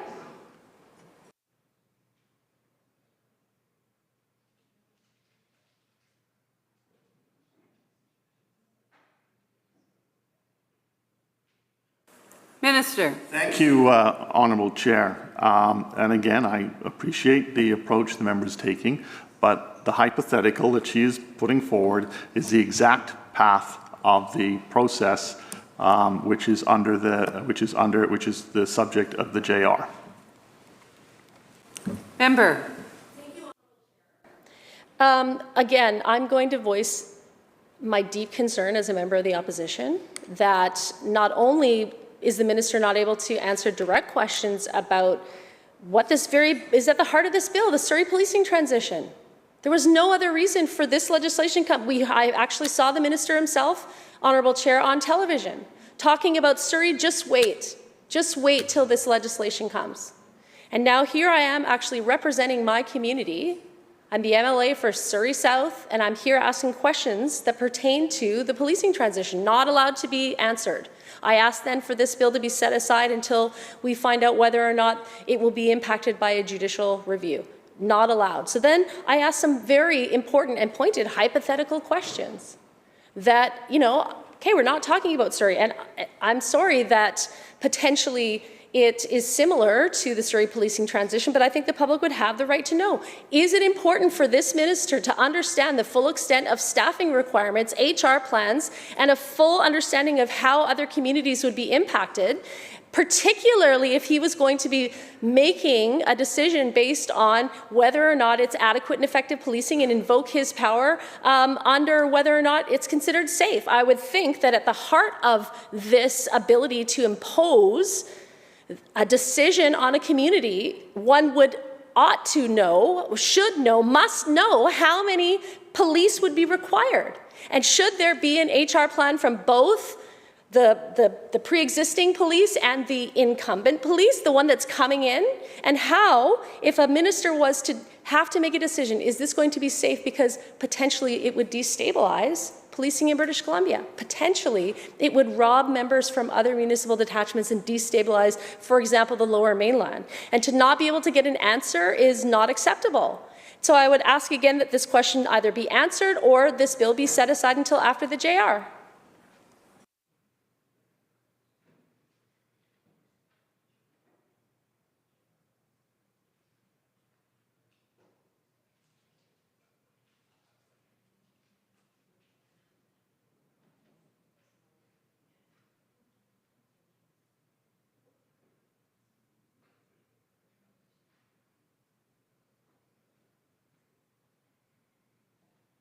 Minister. Thank you, Honourable Chair.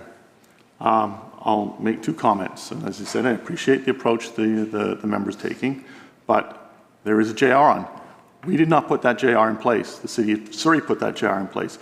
If that JR was not there, I'd be more than happy to be able to provide the answers that the member is looking for. And second, no, we're not setting aside the bill. If to do that would create even greater uncertainty. And that's not I think what anybody wants to see. Member. Thank you. Pardon me. Got a little parched. Thank you, Honourable Chair. Well, first, through you, Honourable Chair, to the Minister, I would say that in terms of uncertainty, I don't understand how certainly Surrey residents can accept the uncertainty into understanding how on earth the minister would have exercised his power under the Police Act to impose a decision if we can't have any information on whether or not he would even think it important to know all of the HR information, or to have clarification on how he makes his determination into whether or not policing will be destabilized in regions like the Lower Mainland or like in other areas of British Columbia as a result of potentially not knowing what those HR implications actually are, because potentially of not having the full information at the time of decision making. So my real question to the minister is, this legislation got tabled after the JR. Did this minister put this legislation in after the JR, knowing that he would then be able to not have to answer questions on behalf of the citizens of Surrey?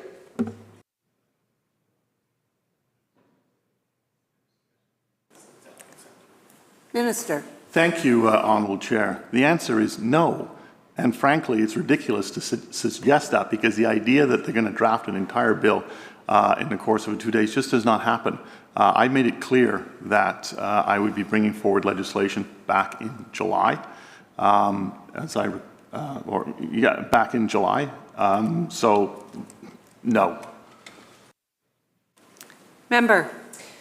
Thank you, Honourable Chair. To the Minister, how can the citizens of Surrey, or anyone in this province for that matter, trust that the minister has not abused his power, has not arbitrarily made a decision without a proper review and analysis of information, when he will not answer questions as to whether or not, even hypothetically, he believes it would be important to have all of the HR information and know exactly how many police officers would be required in a hypothetical policing transition in British Columbia?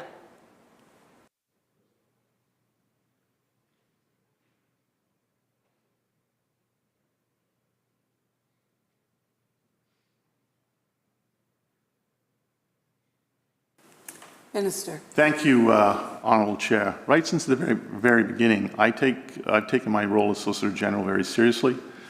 We do not make arbitrary decisions. I have extremely professional individuals working within my ministry that deal with these subject matters when they arise, and so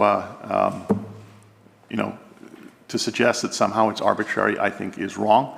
And I just completely disagree with that assertion. Member. Thank you, Honourable Chair, through you to the Minister. Looking at an overall framework, if the Minister was looking at making a decision based on the unique circumstances of any community in British Columbia, as he earlier mentioned, looking at uniquely and not necessarily based on an actual framework, but criteria, would having human resources plans that would be complete, would those be a part of those decision-making processes?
Minister. Thank you, Honourable Chair. So the answer would be yes, as well as long as there was, and as if a plan was also being developed under the direction or the supervision of the Director of Police Services, which ensured that adequate and effective policing was maintained while that was underway.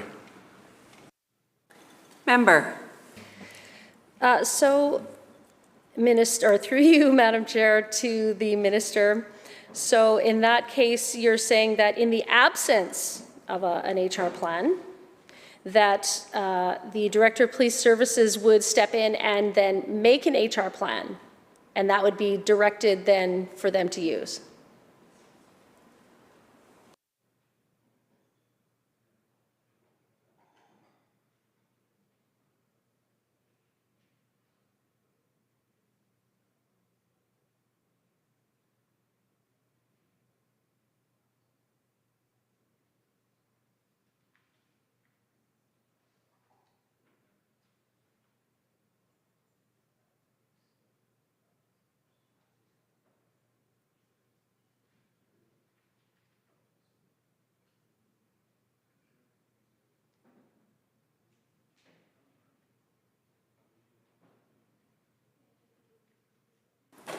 Minister. Thank you, Honourable Chair. So it would be the Director of Police Services would be engaged, supervising something, offering direction.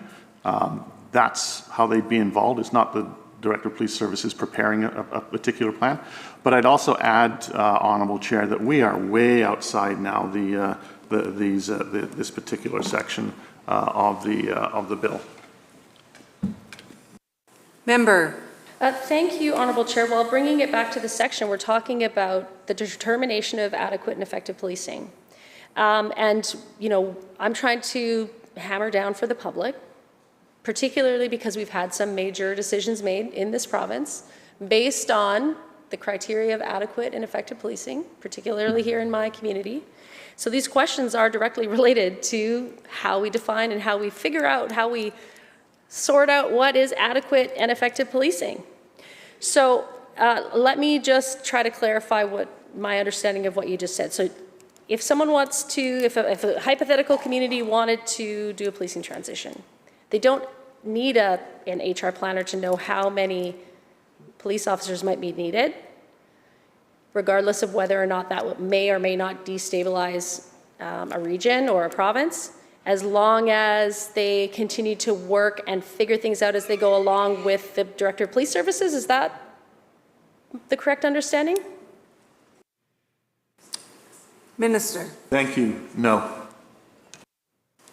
Member. Thank you, Honourable Chair. Through you to the Minister. So would you feel confident in making a decision about, for example, whether or not a police service was adequate and effective, whether or not it may lead to the destabilization or instability of policing across the province? Would you feel comfortable and confident in making your decision in the absence of an HR plan?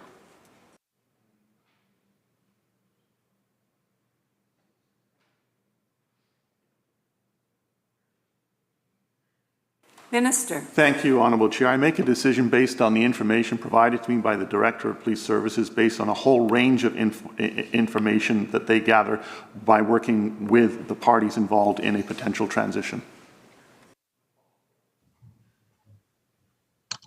Pass. Prince George Mackenzie.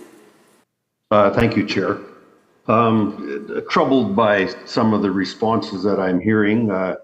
We are still trying to get to the crux of adequate and effective policing services and the criteria under which the minister makes his decision. And, you know, the elephant in the room, of course, is Surrey. That, you know, the minister has stated publicly that he has brought this bill forward as a result of the situation with Surrey detachment. So I'm gonna ask some questions here that are fairly pointed, and I hope the minister responds.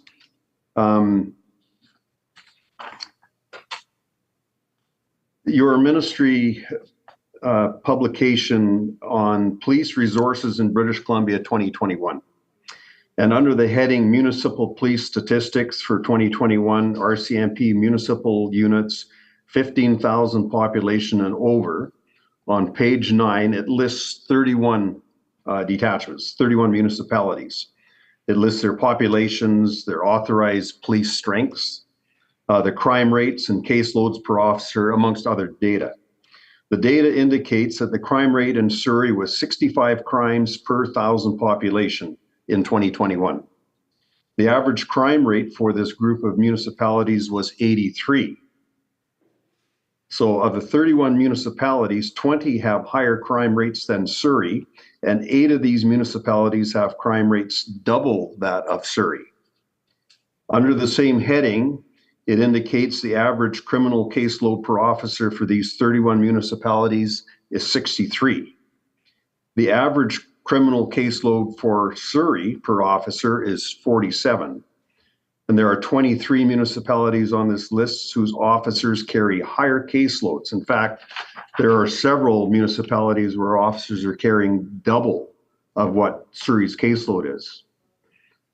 Another publication put out by the minister is the British Columbia Policing Jurisdiction Crime Trends, 2012 to 2021.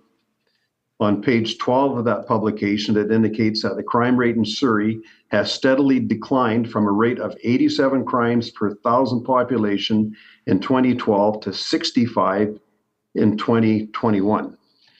So based on that, and I know that, you know, the minister doesn't want to get into the weeds on Surrey because of the JR, and I disagree with that, because this is the time that we need to air, you know, how the minister makes his decisions. But this indicates to me, as a former police officer, because these are the same statistics that I would use to assess the effectiveness and adequacy of my detachments under my command when I was policing. This seems to me like, you know, Surrey is running a pretty good operation here. So I'm curious, and the minister has publicly stated that he's very concerned about the public safety aspect of Surrey moving forward with the RCMP. So how does he base a decision? And we can throw Surrey out for now, but based on these statistics, I'm curious, because I don't know any other information available to me other than that redacted report that the minister provided with all those blank pages on that we can measure, that the public can see how this bill is going to work moving forward. So help us through this as to what criteria you have used to determine that things are so serious in Surrey that the RCMP, the National Police Force of Canada, can no longer provide a safe and effective or an adequate and effective policing service for the city of Surrey.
Minister. Thank you, Honourable Chair. And I appreciate the member's comments. I want to make 2 points. One, this is not about whether or not the RCMP are doing a good job or a bad job, or any other police agency is doing a good job or a bad job. They all are doing the best job. This is about safe and effective policing during a transition. That's what it's about. And as I said, there's a whole range of issues when a community wants to transition, and whether, you know, like, so going from 5,000 up, it's working with the ministry, and it varies from community to community right across the province. And so, you know, it's not just one thing, as I said, that's taken into account. Member, Prince George Mackenzie. Thank you, Chair. So this is not a transition of a merging municipality coming over the 5,000 mark or increasing to the 90% contracts by going over the 15,000 mark. This is a community that has an established strength of 850 police officers, roughly, and has got policing statistics that support the notion that it's a very well-run and effective police service. And the crime rate is quite low in comparison to the majority of other over 15,000 RCMP detachments scattered throughout the province here. So that criteria, if I was looking at it, and if I was sitting in the Solicitor General's chair like I used to, I would be looking at this information to try and help me evaluate adequate and effective policing services. The other thing that I would like to know is what other factors that has contributed towards the minister's appraisal that the public safety is in jeopardy moving forward with the National Police Service as the contract police for the city of Surrey, or it could be for any other detachment. There's 23 of them here that have higher crime rates. So what other criteria would the minister be looking at? You know, as a police manager, as I was, I looked after the northern 80% of the province. And some of the criteria I looked at was how close proximity were backup resources, specialized resources. All of those factors played into how I would manage resource levels that I had. When we have Surrey, and we have Richmond, and we have North Vancouver, and we have Langley, and we have a number of other large Burnaby significant detachments in close proximity to Surrey, or in close proximity to each other. You could smother the area with added resources and police officers in the event of some mishap that required those kinds of resources. We don't have that available to us in places like Prince George or Kamloops or Fort St. John or some of these other municipal detachments that we have here. So I am desperately trying to figure out what criteria the minister uses to determine adequate and effective police resources when all the published information that we have through the crime statistics show that Surrey is very well policed. It's got an adequate level of resources, and it's a very effective service in keeping the crime rate down. So what other factors are there that were redacted in that 500-page report, or that he would consider for Burnaby if Burnaby was going through a transition to another police force? So this is what the public needs to know. This is what we need to know to properly assess the validity of these amendments for the bill.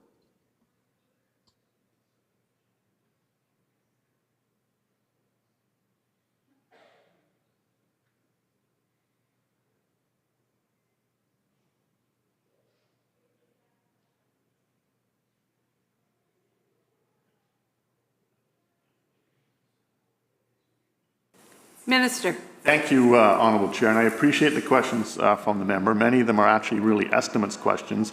He's asking about the decision as it specifically relates to Surrey, and that's, you know, and that's not what the bill is about. When it comes to the redacted information, I know the member knows that is police information. It's not information that I am empowered to release. The member knows that. That is RCMP information. You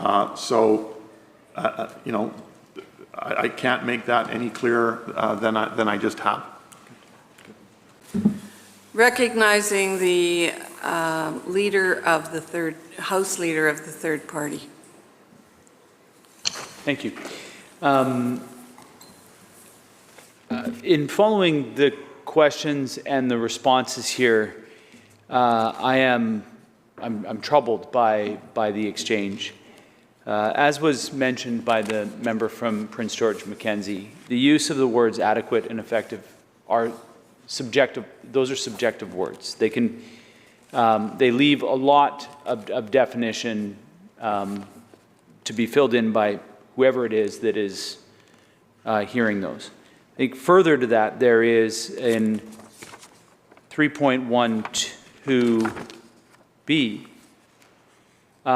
there's also subjective language in which if the minister decides to reject a proposal brought to them by a municipality, the minister may do that, B, reject the means proposed by the municipality if the minister considers that the provision of policing and law enforcement by the proposed means would be adversely affect. Now, part of the challenge here is that with the responses coming from the minister, is that I think that what my colleagues and what I'm interested in understanding is what information is going to be required in order to inform the minister's decision. In 3.12b, if the minister considers, so this is seemingly leaving it just up to the minister based on the feelings of the minister at that moment, or what the minister is considering at that moment.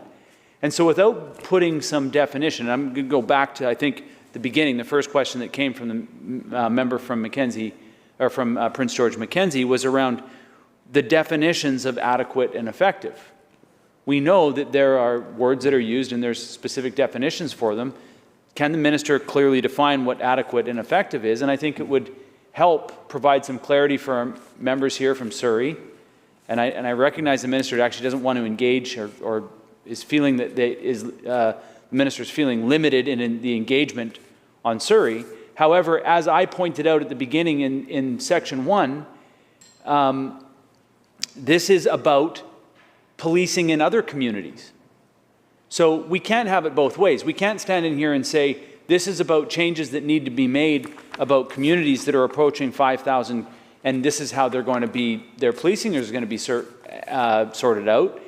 And then when a question comes that, oh, there's a JR now and we can't talk about it. So I'm just wondering that the problem here with the way that this is, the language that's used, is that it's left up to whoever's reading it to define. It's left up to the minister to determine what they consider.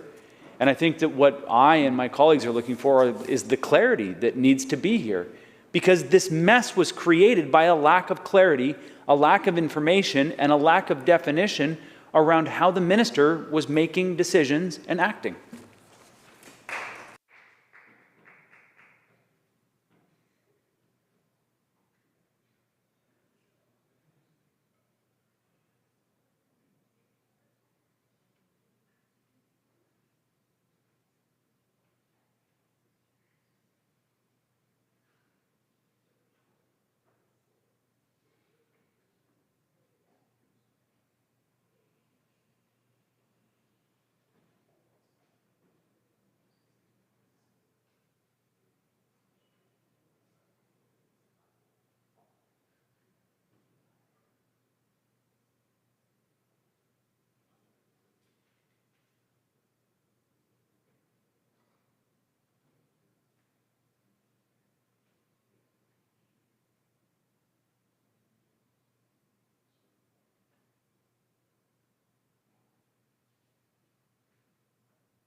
Minister.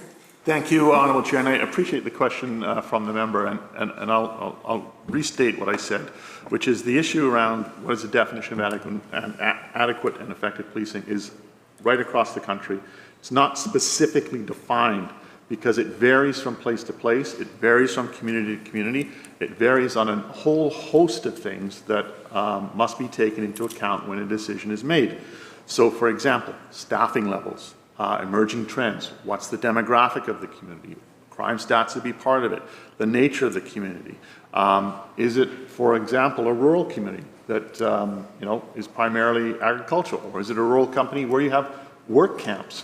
All of those things are part and part. I'm trying to answer a question. If the member thinks it's funny around safe and effective policing, he should say so. Honourable Speaker, and so all of those things come into play.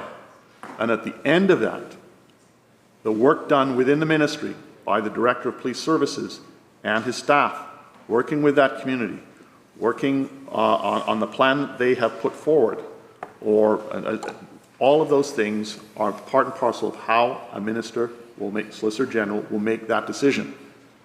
And those decisions that are made, and the decision that is made by the minister, have to be seen to be fair, and that's why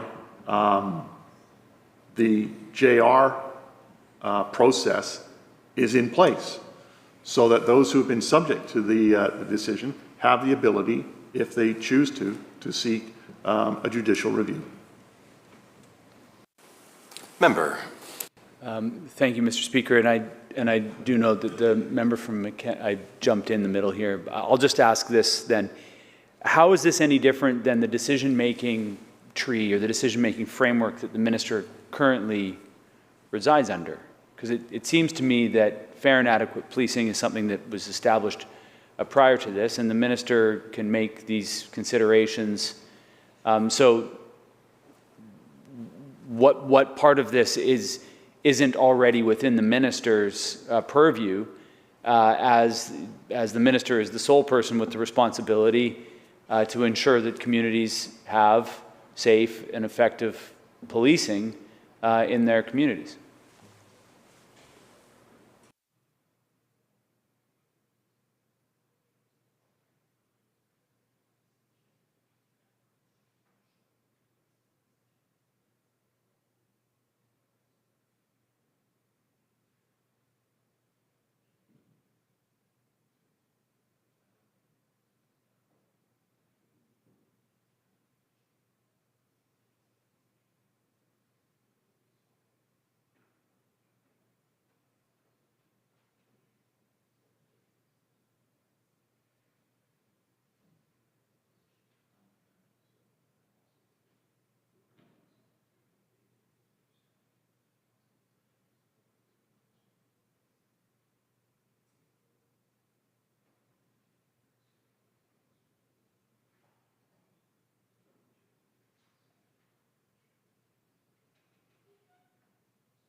Minister. Thank you, Honourable Chair. So what this does, Honourable Member, is it clarifies the process. That's what we're dealing with in the changes that are being brought forward. So clarifying that process.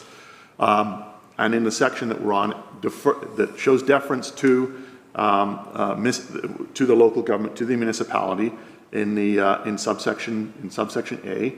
And then at the same time, it also allows the Solicitor General can now take clearly able into account section 15, subsection 2.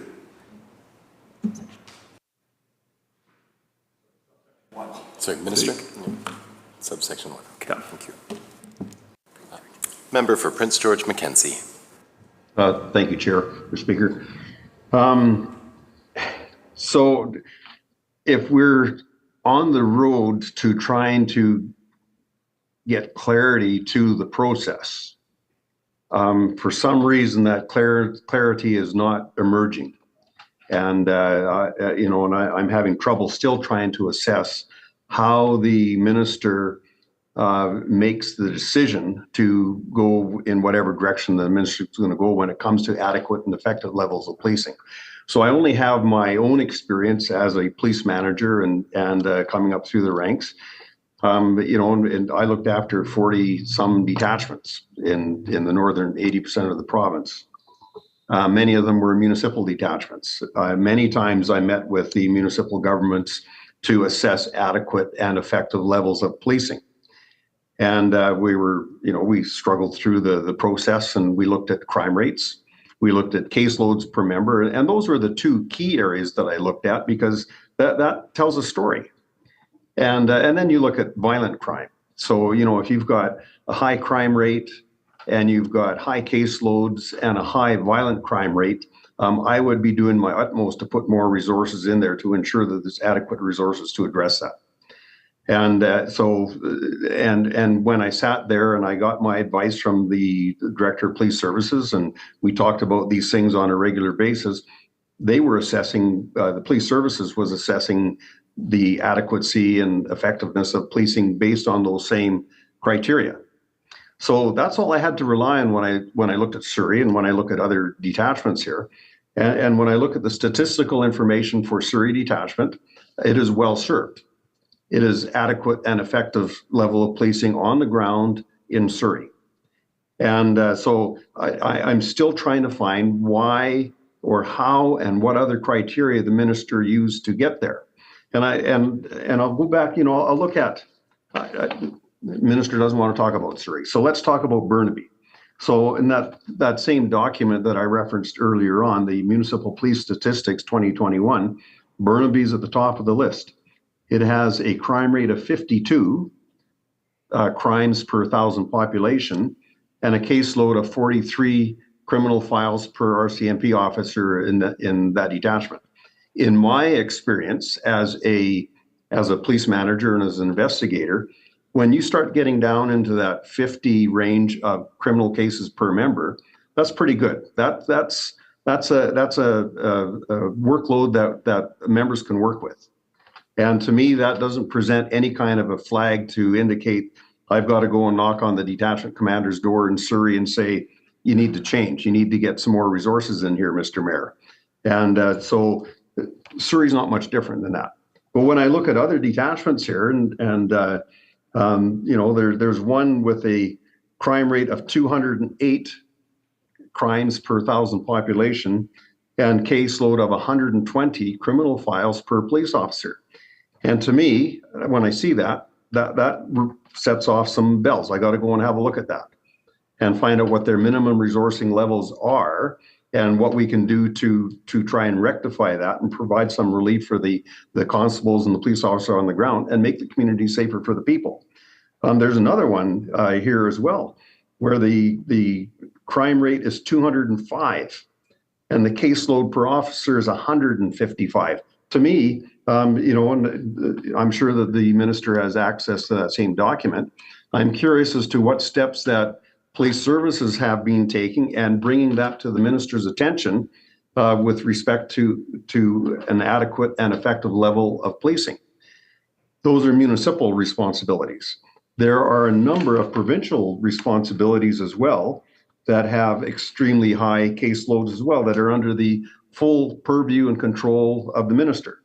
Fort St. James, a crime rate of 286 crimes per 1,000 and a caseload of 93. And there's a lot of persons crimes up in that particular jurisdiction. So when I look at that, there's quite a difference between what Surrey has and what Burnaby has and these other detachments. So looking at everything, I look at the availability of backup resources. When you're in Prince George, you rely on, a couple of hundred officers here in the vicinity. So you've got some pretty good resources available. Fort St. James doesn't have that availability. If they called out every man and woman that was on the detachment, they'd only have a dozen or so people showing up on scene. And it would take hours for other resources to get there. So we take that into consideration.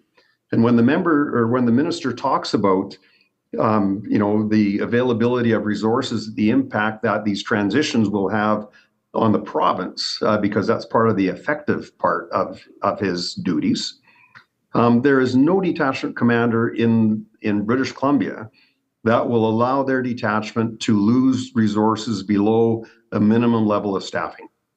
And, if a member wants to transfer to Surrey or Burnaby or wherever they want to go, that member will not be allowed to transfer until such time as backup resources come in.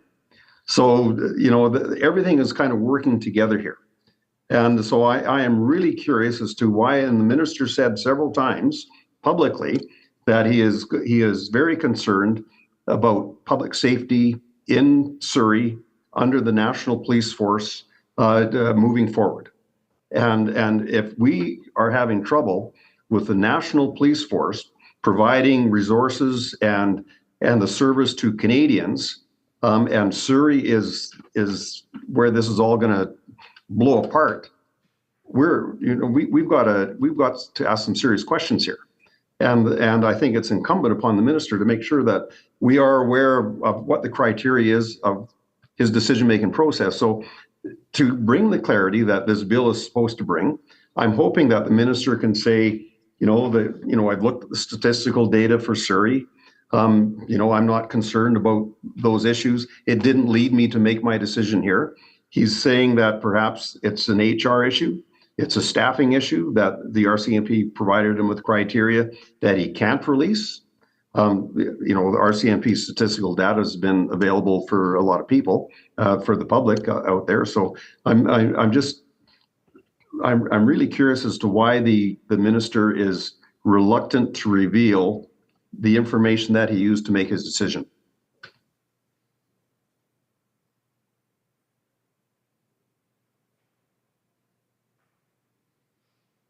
Minister. Thank you, Honourable Chair. I appreciate the question from the member. I understand the point where he's coming from.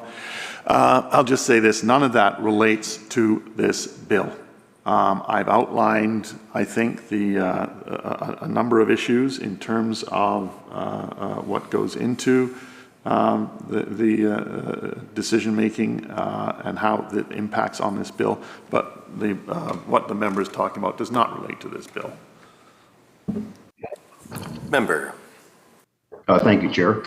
Well, on the contrary, I disagree. I think it does relate to the bill because it's all based upon the duties of the minister under Section 2, the adequacy and effectiveness of policing. And all the statistical data that I've had access to that's publicly available indicates that Surrey is very well policed. It's got an adequate number of police officers there. It's effective. The crime rate is down. The caseload per officer is down. The crime is not running rampant on the streets as we see in a number of other jurisdictions across the province here. So I think it is pertinent to this particular case. And so I'm really wondering what the other criteria is that the member or that the minister is deferring to arrive at the conclusion that public safety is at significant risk in Surrey moving forward with the RCMP. Because if that is the case, then we are in trouble with many of our other detachments around the province here. And we need to know, the public needs to know, we need to know. Minister. Thank you, Honourable Chair. That has nothing to do with the bill that we have before us. Member on Clause 2. Yeah, thank you, Chair. Yeah, we're still on Clause 2, and we're still trying to get a definition or an understanding or clarity to adequate and effective policing, which is the duty and responsibilities for the minister in moving forward with this clause and with the other amendments in the Act here. And if we can't get by what the definition of adequate and effectiveness is, and how he bases his decision to make these pretty substantial decisions respecting Surrey, but this could be any detachment that we have that might be going through some kind of a transition in the future. So I think it is pertinent to the case. So I'll just ask one more time: is the minister prepared to reveal all the elements that he uses to determine adequate and effectiveness?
Minister. Thank you, Honourable Chair.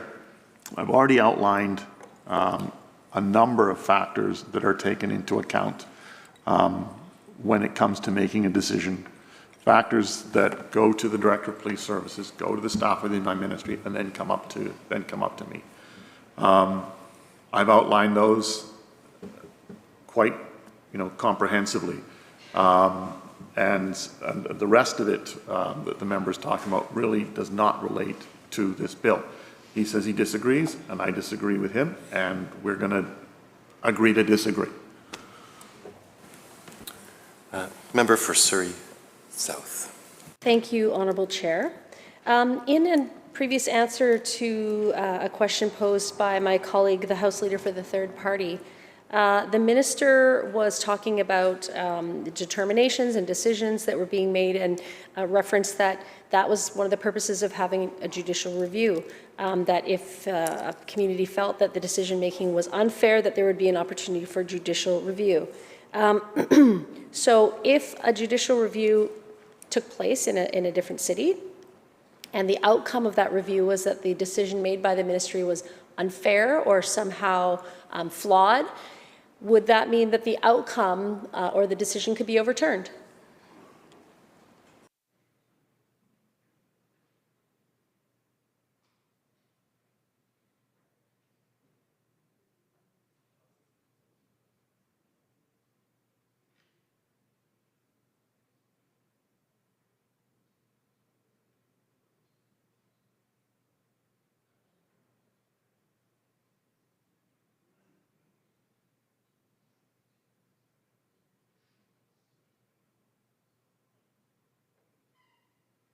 Minister.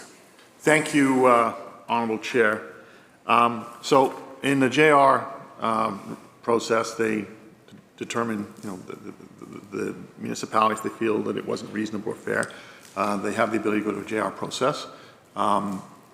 The court or the judge reviews that decision, and depending on what they find, either the decision is either is in favor of the local government, the municipality, or it's not. And if it was ruled in favor of the municipality, it would come back to the Solicitor General to make a decision based on what was before them. Member. Okay, so thank you, Honourable Chair, and through you to the Minister, just to confirm then, if a municipality goes through the judicial review process because they deem a decision made by the Minister to be unfair or based not on correct information, then if the court ruled in their favour, that court decision would go back to the Ministry, and there's a chance that they may repeal the previous decision that they made.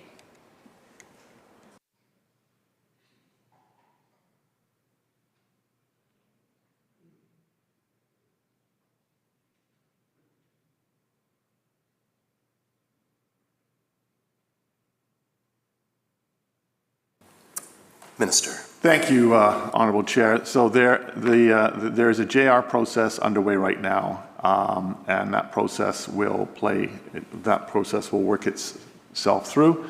So I'm not going to comment at this time on something that's still underway while that JR process is active. Member. Honourable Chair, and through you to the Minister, so not specifically to the JR process taking place in Surrey, but if there was a JR process taking place in another community in the future, and the community felt that the decision that was being imposed by the Minister was unfair, and they then received a favourable decision from the judicial review process, is there an opportunity then that the Minister would overturn his decision and they could renegotiate potentially a different path? Why I'm asking you is because, related to this process, and I would like to have some clarification here as to whether or not, so a decision, even if deemed final, if there is a court review that says this was an unfair process, can it be reversed? Is the decision by the Minister in this section final with no judicial or administrative processes to change that decision?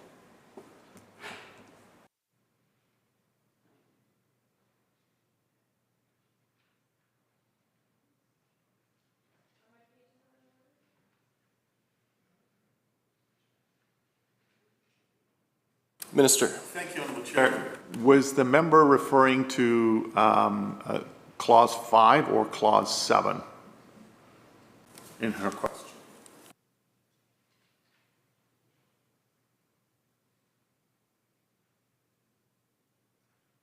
Member.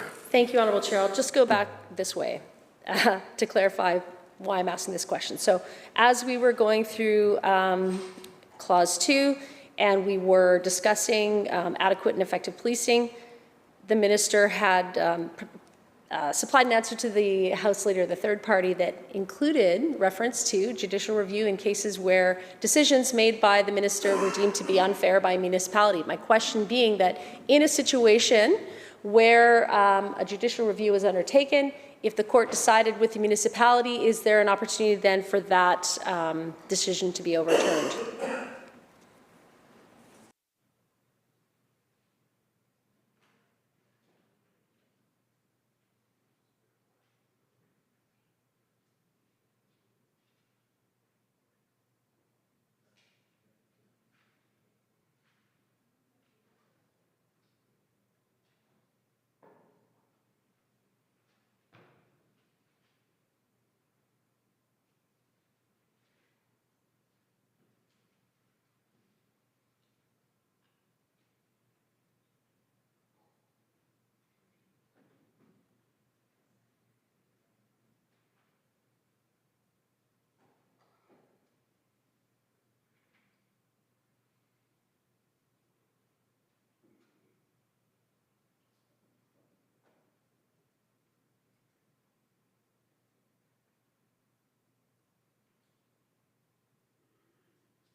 Minister. Thank you, Honourable Chair. So the JR process will unfold, and at the end of it, it will follow the course of law, and the province would apply whatever law exists at that time. Member. Thank you, Honourable Chair. Through you to the Minister. So can you please clarify then, so depending on whether or not you can get this, the Minister could get this bill passed in time, then he would be able to ignore the outcome of the JR? Is that what the Minister is saying?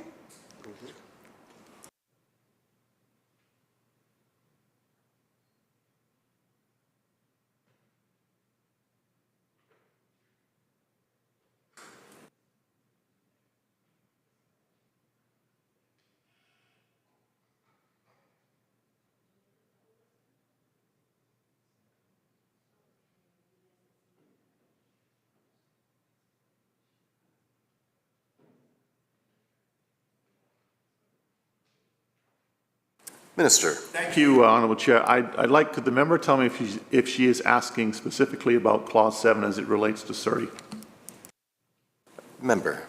No, thank you, Honourable Chair. Through you to the Minister, no, I'm not asking specifically as it relates to Surrey. I'm asking specifically as it relates to this new legislation, and if, for example, under, I guess it's like subsection 2 here, if the Minister rejects the means proposed by the municipality, okay, so rejects the plan proposed by a municipality, say they had an election or something like that, and then they wanted to appeal that decision, is there any mechanism? And if they did go to court, for example, and have a judicial review, would the outcome of that review impact the decision? Is there any ability for them to, based on whatever the outcome of that decision would be, seek a new consideration for their plan going forward?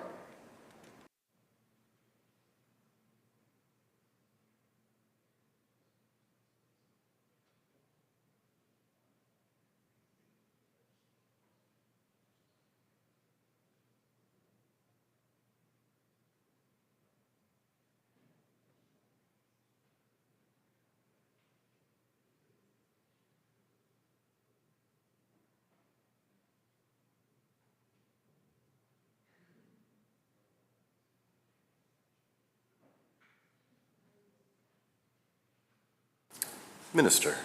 Thank you, Honourable Chair. So the JR process will unfold according to law. The province would apply whatever law exists at the time, and nothing in this section impacts the JR process. Thank you. Member on Clause 2. Thank you, Honourable Chair. Yes, again on Clause 2. So what if new information came to light? So, or new information that was initially submitted changes?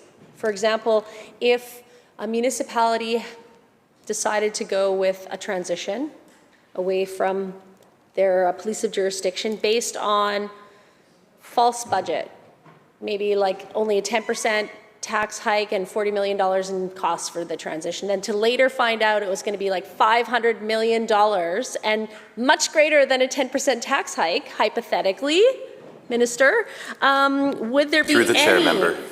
Any chance or changes or any process to stop or change or review or reverse the decision of the Minister if, or do they just simply have to spend themselves into ruin?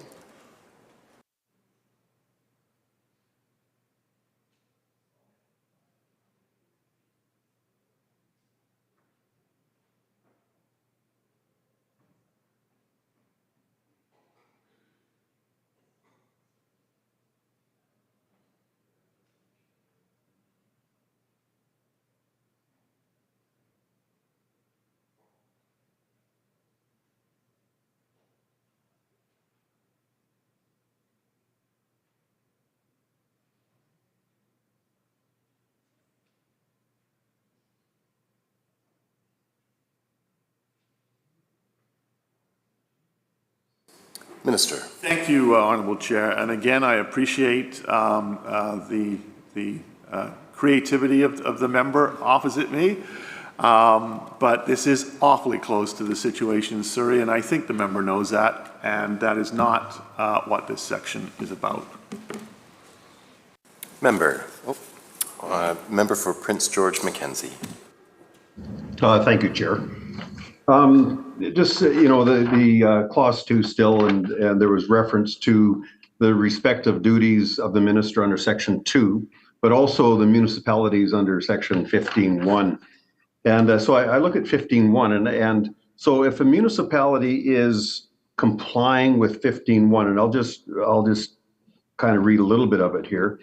A municipality with a population of more than 5,000 persons must bear the expenses necessary to generally maintain law and order in the municipality and must provide, in accordance with this act, the regulations and the director's standards, policing and law enforcement in the municipality with a police force or police department of sufficient numbers, to adequately enforce municipal bylaws, the criminal law, the laws of British Columbia, and to maintain law and order in the community. In addition, it also has to provide accommodation, equipment, supplies like the detachment, the vehicles, the radios, the computer systems and whatnot, and for the detention of anybody that is arrested and to be held in jail there. So I'm curious, has the minister ever been advised that we have a municipality in recent times that has been advised that we have municipalities that are not complying with their responsibilities under Section 15(1) of the Police Act?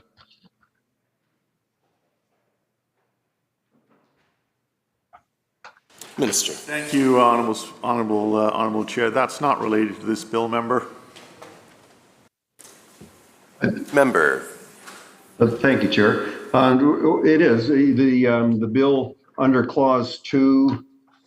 Where are we here? Under Clause 2, sub 3.1 sub 2, it talks about the minister can reject the means proposed by the municipality if the minister considers that the provisions of policing and law enforcement by that proposed means would adversely affect the ability of the minister or municipality to fulfill their respective duties under Section 2 and 15(1) of this new amendment. So I'm curious, this is, the duties are well laid out under Section 15(1) of the Police Act. Is this one of the considerations that the minister will take into consideration in ordering a community or a municipality to change police forces or to comply with an order of the minister?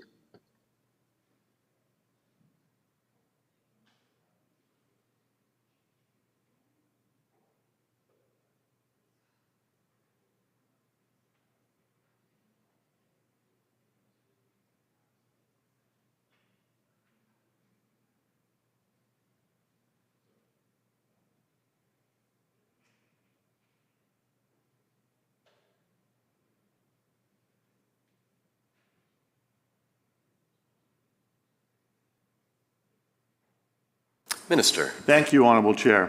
In response to that, it would be that if a municipality is looking to change its model of policing, the question would be whether or not they could do it without adversely affecting requirements under Section 15.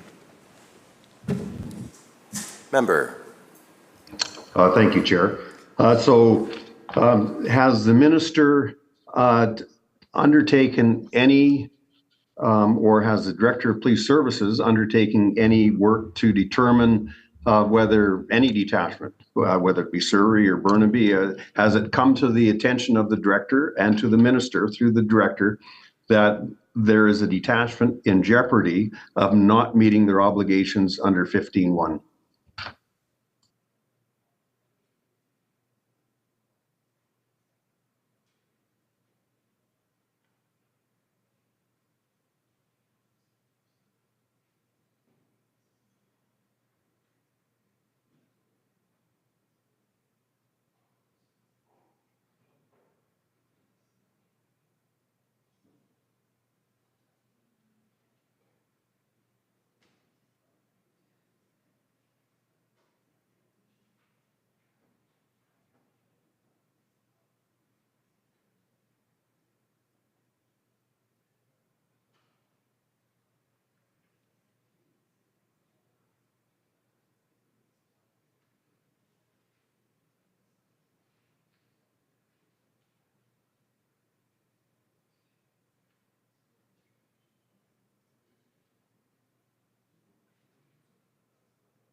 Minister.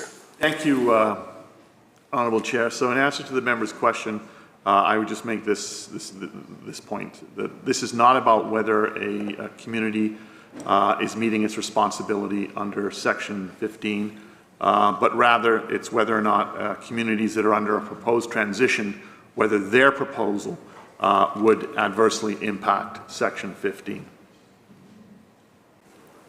Member. Thank you, Chair. Okay, so the minister would then be relying on some significant information in order to come to any conclusion that a municipality in the future could not meet its responsibilities under Section 15 of the Police Act. So what steps would the minister take under normal circumstances to advise a municipality that they they were in jeopardy of not meeting their obligations under 15.1?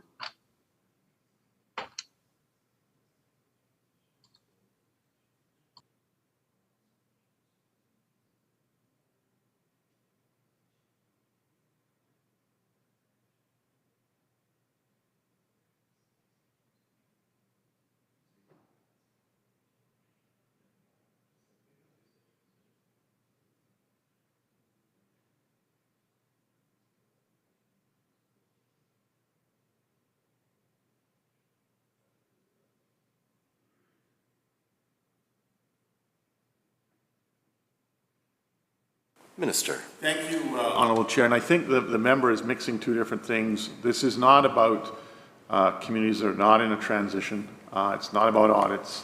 I've laid out the criteria that are taken into account.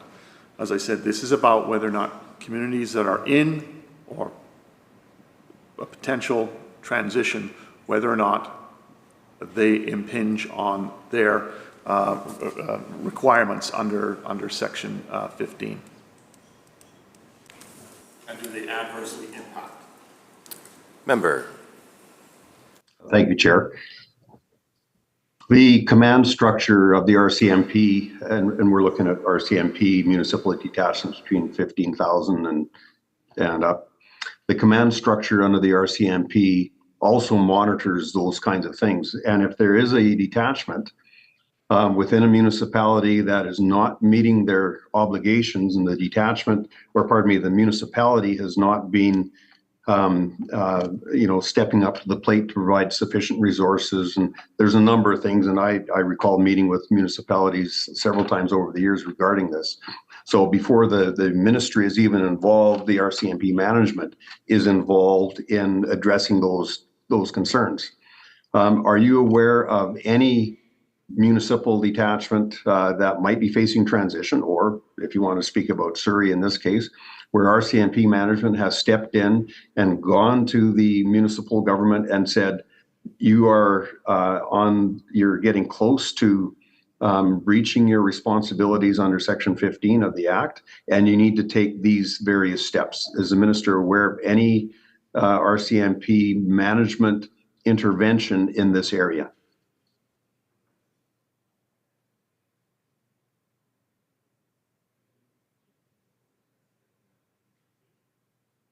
Minister. Thank you, Honourable Chair. That question is not relevant, and even if it was, that would be confidential RCMP information, which I would not be allowed to disclose. Member. Thank you, Chair.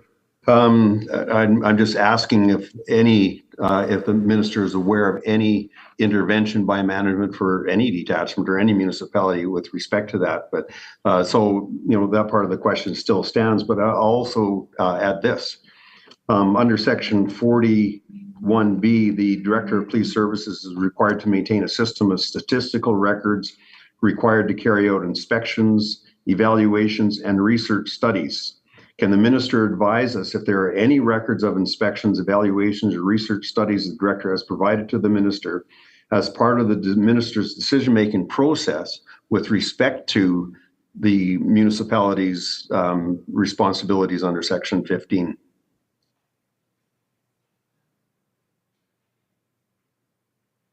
Minister. Thank you, Honourable Chair. We're not amending Section 40. This is not relevant to the amendments to the bill that we have in front of us. Member on Clause 2. Yeah, I'm still on Clause 2, Chair. Thank you for that. I'm still trying to figure out the clarity that this bill is supposed to provide with respect to the minister's decision-making powers granted under Clause 2 and the definitions of adequate and effective policing under his duties, but also mentioned, as mentioned in under that clause, the responsibilities of the municipality. And I'm just trying to get to the bottom of how a municipality is notified that they may or may not be meeting their obligations and responsibilities under Section 15 that leads to the decision-making process under this clause that the minister has.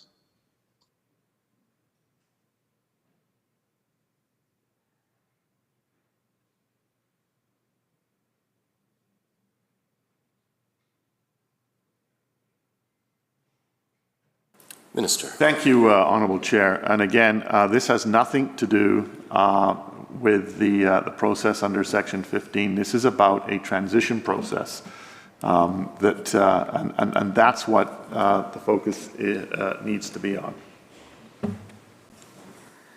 Member. Thank you, Chair. I just have to push the right button there. So I go back to, you know, where it references the duties of the minister and the duties of a municipality under this particular clause, and it's all integral to the decision-making process under this particular clause that the minister has, these new powers that the minister has. And so we need clarity as to what the minister considers and how much effort he puts into determining whether a municipality have not lived up to their responsibilities and obligations under Section 15. So what criteria does he use? Who does he speak to with respect to that? Who does the director speak to? Has the director provided any research reports under Section 40, as an example? Has the minister spoken with the managers of the police force and the municipalities with respect to his concerns over not meeting their obligations under Section 15?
Minister. Thank you, Honourable Chair, and I appreciate the question from the member. So there are two ways in which Section 15 applies. The first is an existing police service that is not able to provide law and order. In that case, Section 17 would apply. And that section is not being changed. What is being added is an amendment which will allow the minister to consider potential impacts based on the municipality that is proposing a different police model, based on the potential impacts of the proposed model that's being brought forward. Member. Thank you, Chair. So I'll just ask one more, and then my colleague from Surrey South can probably step in. I'm just going to read the amendment here under Clause 2, 3.1, Sub 2. After receiving a request under subsection 1, the minister may do either the following: approve the means by which the municipality proposes to provide law or policing and law enforcement, and B, reject the means proposed by the municipality if the minister considers that the provisions of policing and law enforcement by that proposed means would adversely affect the ability of the minister or municipality to fulfill their respective duties under Section 2 and 15.1. So that's why we've been trying to get clarity on this, because this is a significant power that the minister has, and to reject the means of proposal by the municipality. So I'm still not clear on how the minister determines whether he would reject that information or not.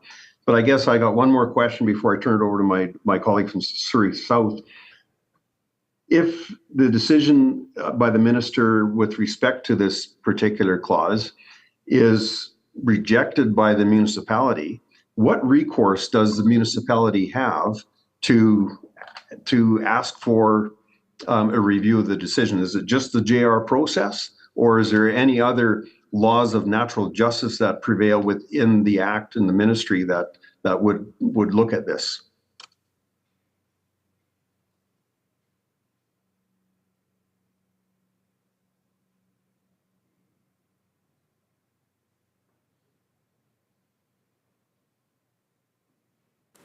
Minister. Thank you, Honourable Chair. It would be the JR process, member. Through the chair, of course. Member for Surrey South. Thank you, Honourable Chair. Does this legislation, through you to the minister, does this legislation in Clause 2, does this apply to all of BC?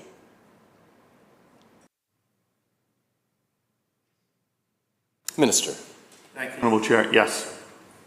Member. Thank you, Honourable Chair. Through you to the minister. So noting that it applies to all of British Columbia, I'm going to ask a question again that was earlier rejected on the premise that it was too close to ongoing processes that are taking place in my home community.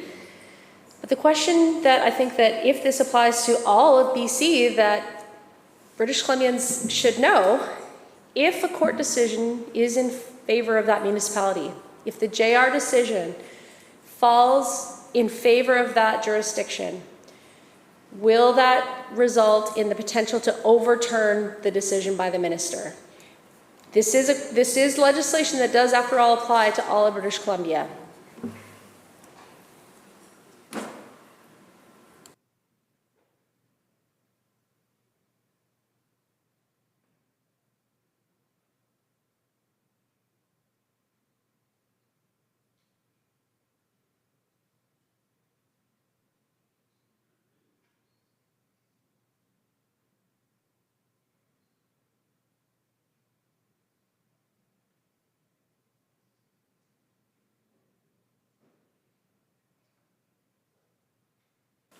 Minister. Thank you, Honourable Chair. So the JR process is underway, and nothing we have here changes that or modifies it. Member. Thank you, Honourable Chair. Through you to the minister. So are you declining to provide an answer for that question based on Surrey's JR? Through the chair. Through the chair, yes.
Minister.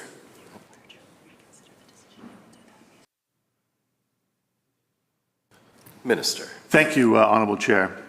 So, as I said, the JR process will unfold, and whatever that process is in place, this does not modify that process, and however a JR process unfolds, we will apply the law that exists at that time. Member. Thank you, Honourable Chair, and through you to the Minister. Can the Minister please inform the House exactly what information, and so this is under Clause 2, Para 3 or Sub 3, about providing information. So please inform the House exactly what information, plans, or records that will be required to be provided to inform a decision by the Minister.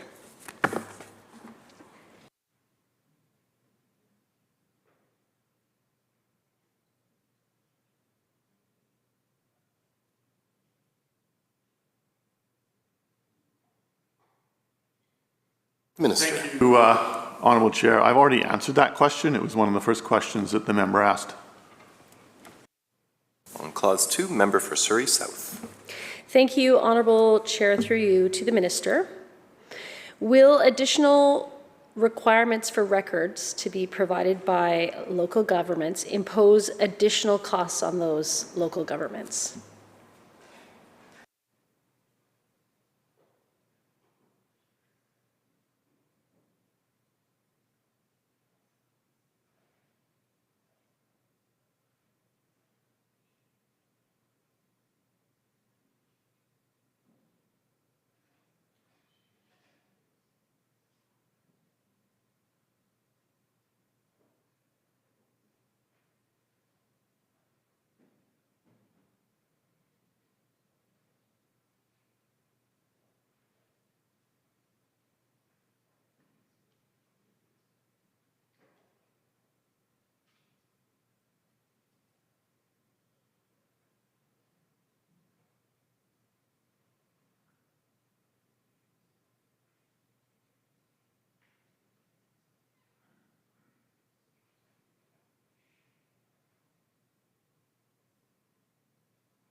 Minister. Thank you, Honourable Chair.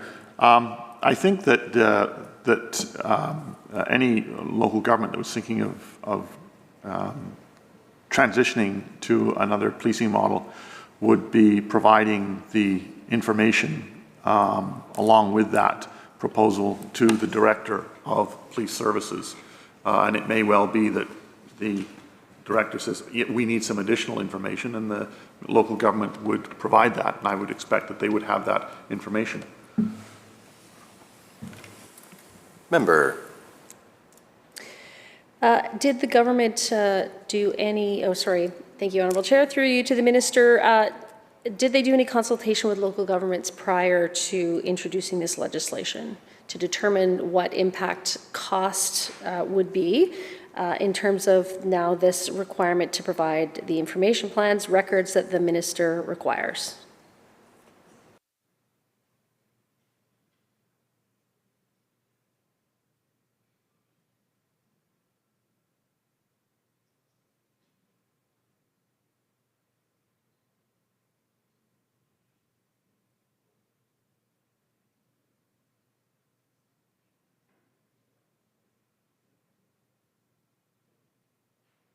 Minister. Thank you, Honourable Chair. Yes, we did consult with UBCM. As I said in my previous answer, it is information that we would expect that they would already have in terms of the development of a proposal. Member. Thank you, Honourable Chair. Through you to the Minister, did you speak with UBCM specifically with regard to the costs that might be associated with these changes in legislation?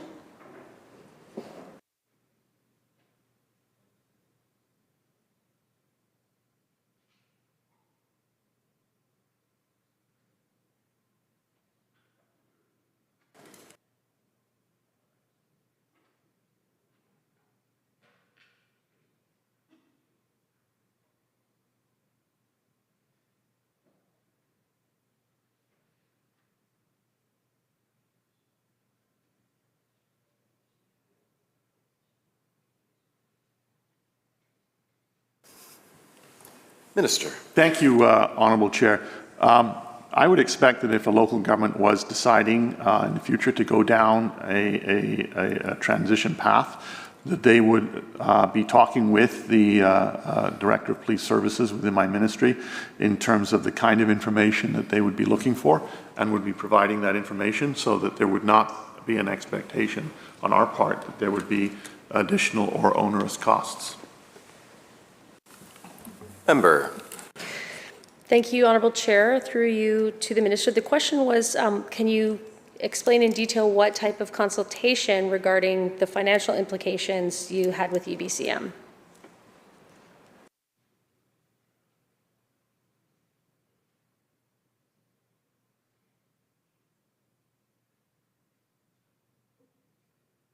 Minister. Thank you, Honourable Chair. We reviewed a draft of the proposal of the proposed bill with UBCM. Member. Thank you, Honourable Chair. And during that review of the draft, were the financial implications discussed?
Minister. Thank you, Honourable Chair. And yes, they did raise the question of costs, and what was, and I think it was the view from the ministry is that when you start to go down a path of saying we want to transition, they would be engaged with the ministry in terms of, okay, what kind of information are you looking for?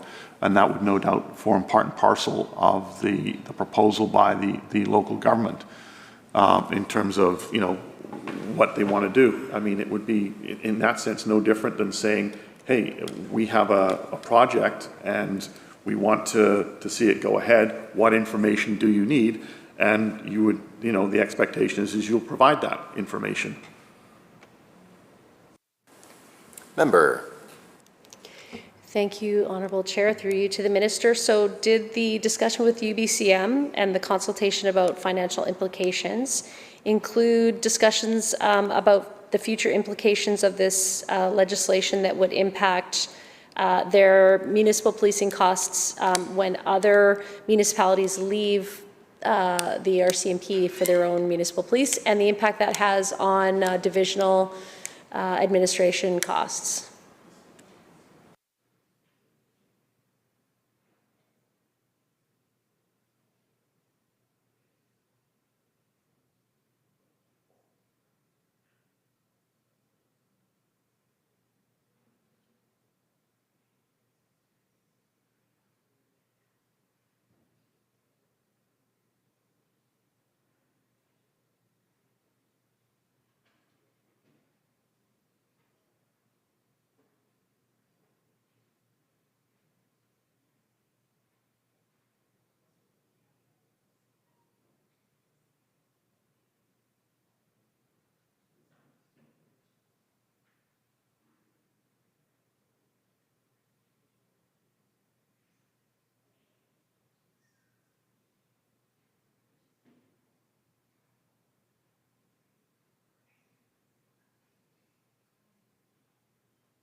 Minister.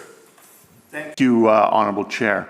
Yes, UBCM raised that issue with us, as have local governments, and we have also informed local governments that those costs are done, and they are done on a per capita basis, and so they would only change if, let's say, if you had, if the number, and this is from an RCMP transition, if the number of RCMP were, for example, to have left the province of British Columbia, then that would impact those costs. Those officers are staying in British Columbia, then there would not be an impact to those communities.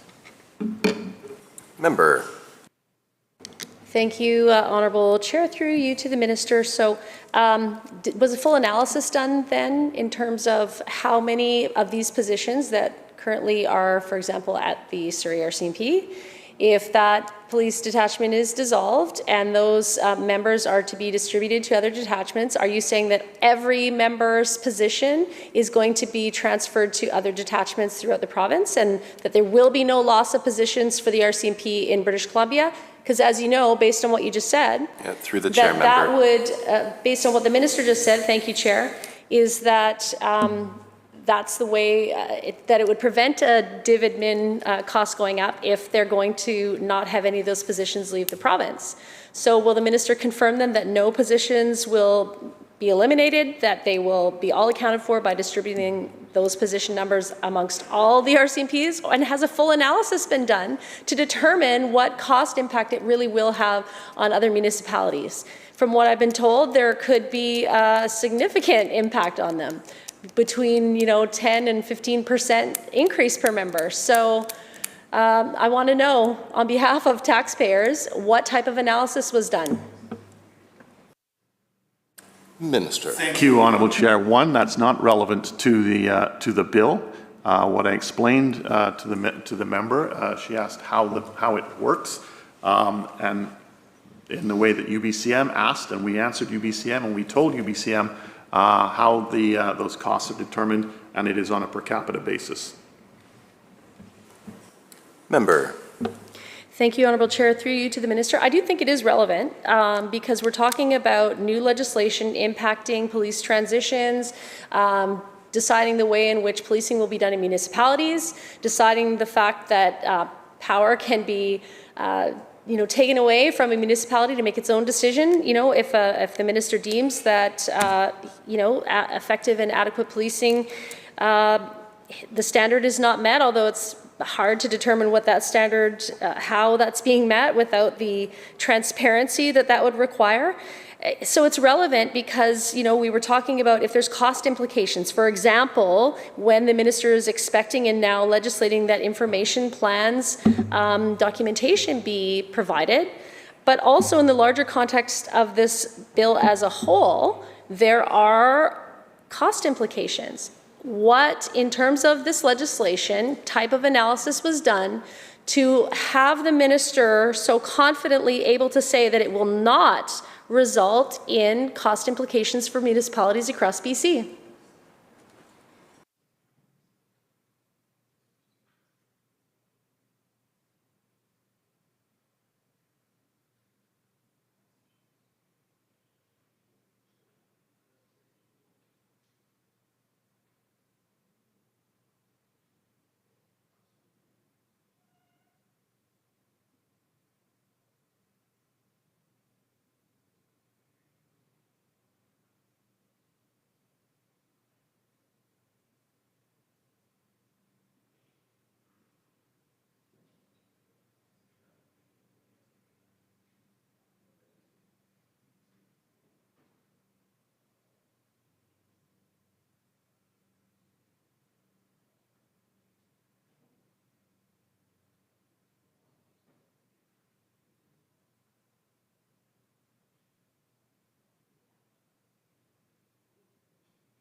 Minister.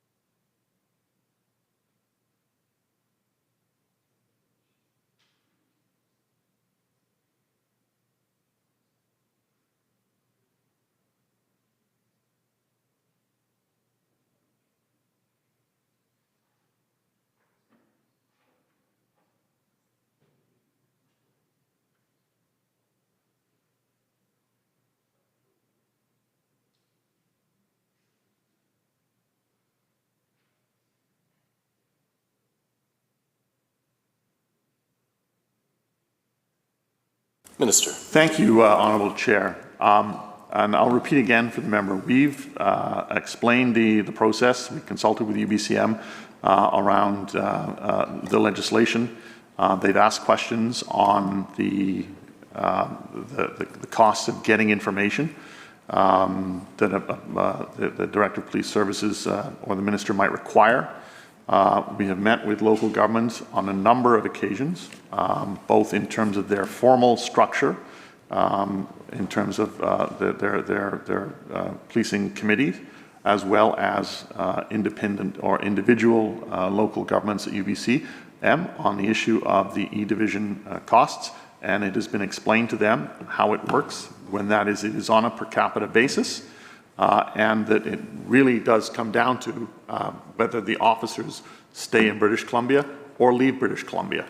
And so that's the process that would be in place, and that's the process that local government has been advised of. Member. Thank you, Honourable Chair. Through you to the Minister. So based on whether or not officers stay in British Columbia or leave in British Columbia. So just if you could just clarify once and for all for me then, is the intention to keep all those positions in British Columbia?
Minister. Thank you, Honourable Chair. So this isn't about a specific community, it's about a model, and that's what the legislation is about. In answer to the member's question, police officers are able to go anywhere in the province, and there are communities all over the place. And so it comes back to what I said earlier in terms of how the E-Division component or the E-Division admin costs are dealt with, which is on a per capita basis. And so we've explained that to local government, and that's how it works. Member. Thank you, Honourable Chair. I'm just going to ask one more question, then I'm going to pass it on to my colleague from Prince George Mackenzie. Will the documents that the minister will be requiring, are they going to be made public? Those that can. I understand that you'll say, oh, police information, and I get it because you know that I get it. But what can be made public? Will there finally be some transparency for communities moving ahead into the future so that people can actually see what the minister is basing their decision on?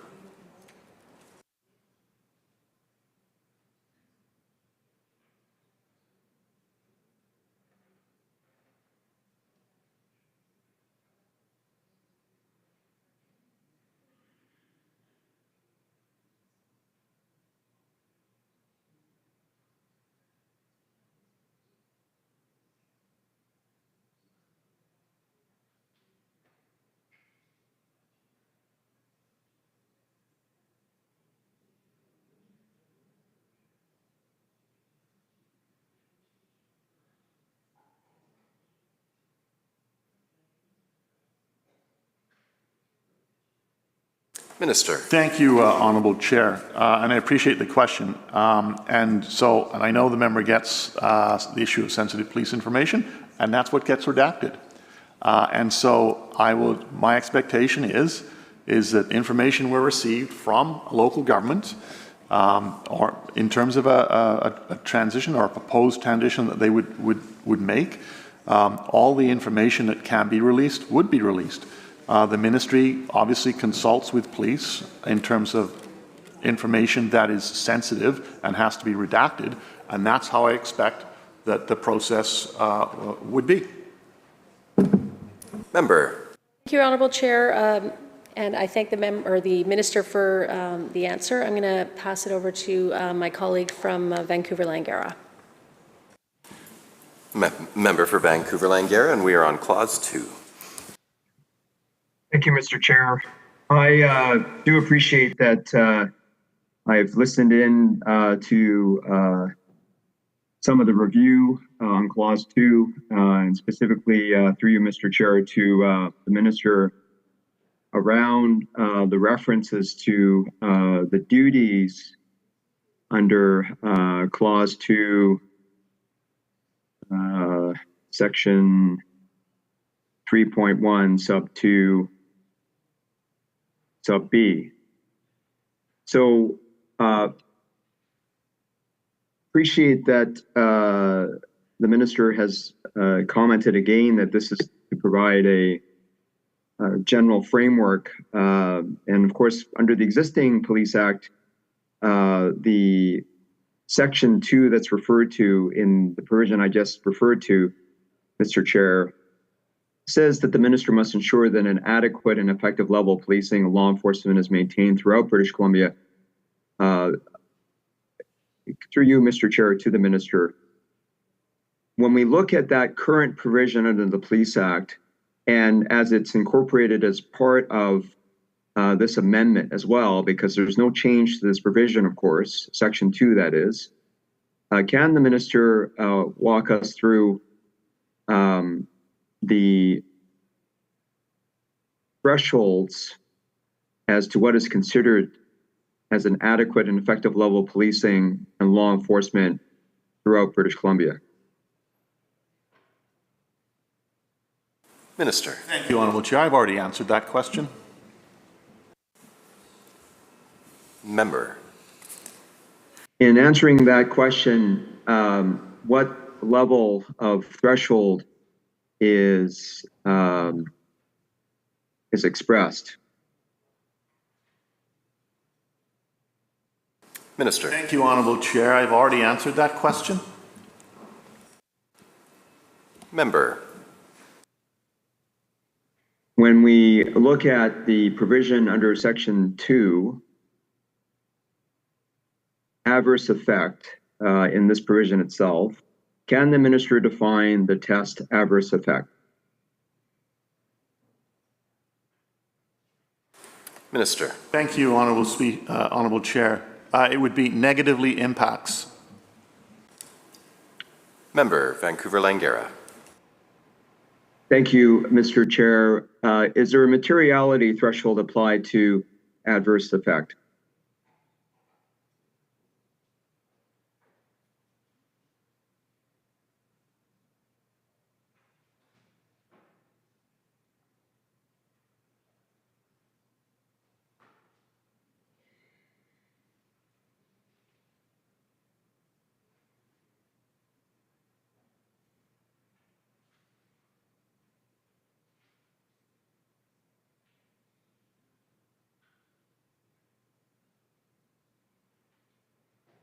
Minister. Thank you, Honourable Chair.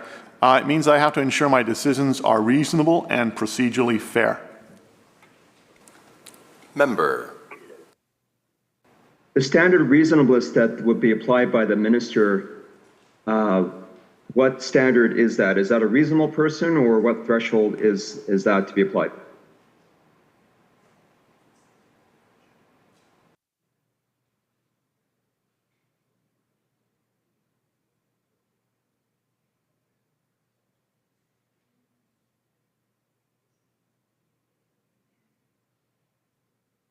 Minister. Thank you, Honourable Chair. That would be a legal issue, a legal question for a judicial review to determine. Member. Mr. Chair, that may be something that may be the subject of judicial review, but surely a minister who operates under this act will need to know how they apply the test and determine whether the proposed means would adversely affect the minister's ability to perform his or her respective duty under Section 2 of the Police Act. So is the minister suggesting that he or she would need to turn to the Court of Law of British Columbia to determine whether there has been an adverse effect?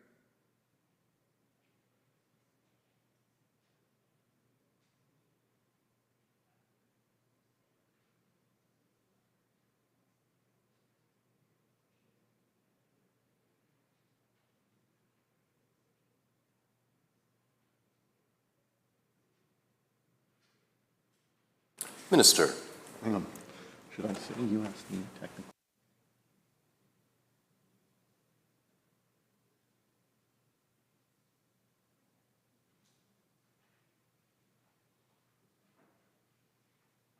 Minister. Thank you, Honourable Chair, and I thank the member for the question, which you asked was a legal technical question, and I gave you a legal technical answer. And my answer would still be it would have to be reasonable and procedurally fair. Member.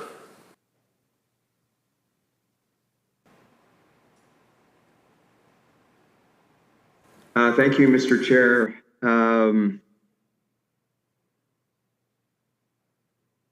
So I don't believe I've heard the answer about what standard reasonableness is being applied here. In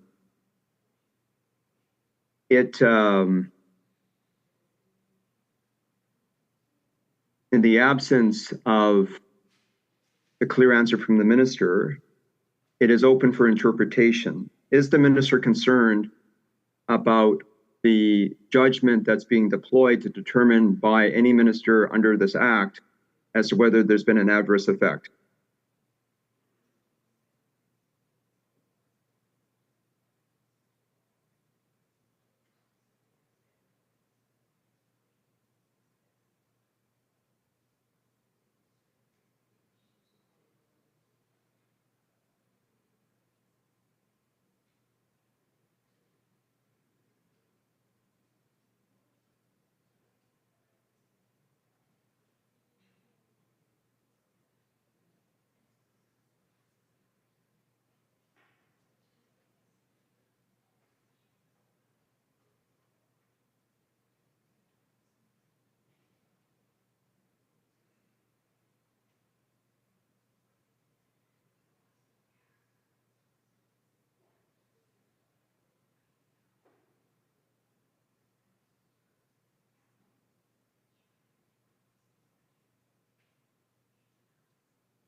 we don't.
Minister.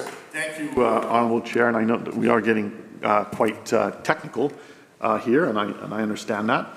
And in response to the member's question, it is a standard of reasonableness under administrative law that's required, which means that my decision must be reasonable and administratively fair, and that would be decided through a legal process. Member. Thank you, Mr. Chair. I appreciate that when the minister refers to the test that would be applied to any minister of the Crown by his or her decisions under statutory decision-making authorities, that there are administrative law standards which, and certainly there's deference given to government and ministers of the Crown in exercising their statutory powers.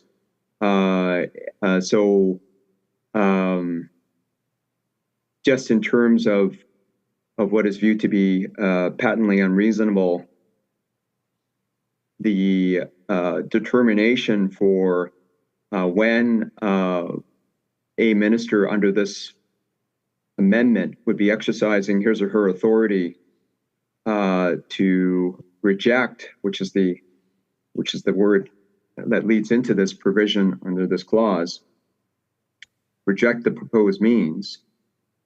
Certainly,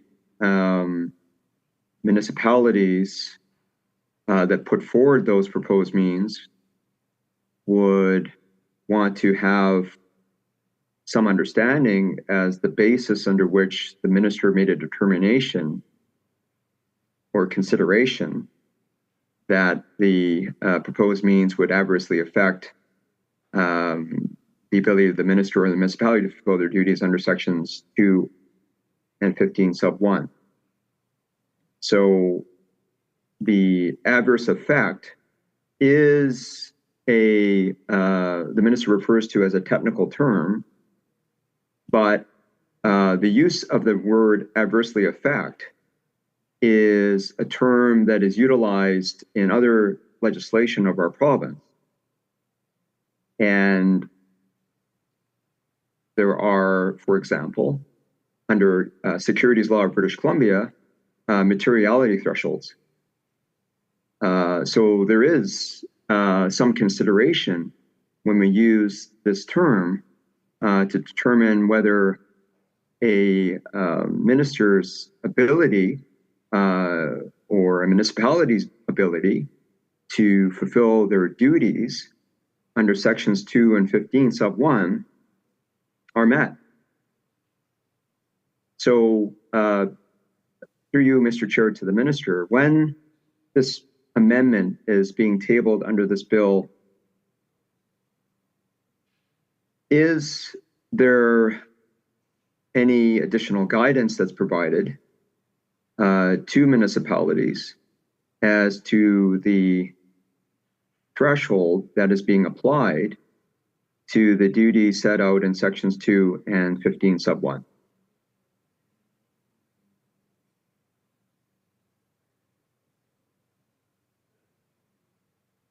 Minister. Thank you, Honourable Chair. It would be the municipality working with the Director of Police Services prior to proposing a model.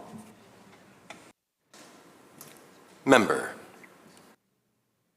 Thank you, Mr. Chair. So when the Director of Police Services works with a individual municipality who is contemplating a proposed means to change the policing mechanism,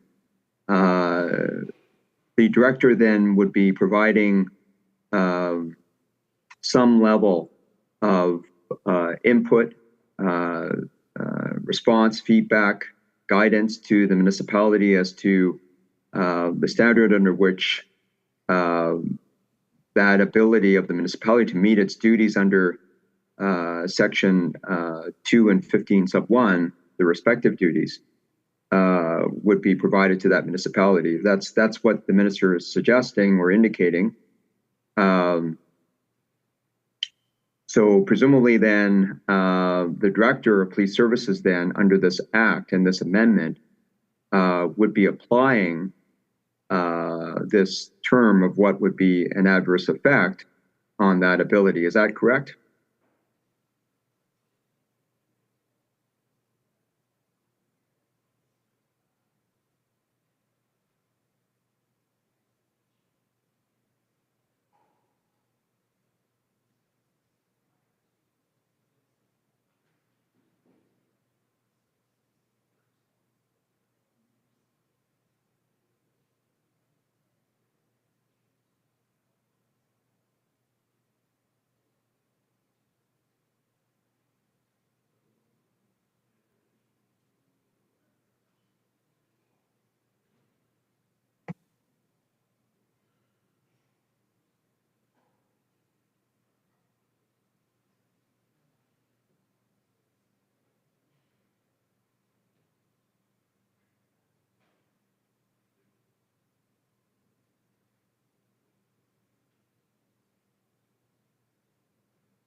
Minister.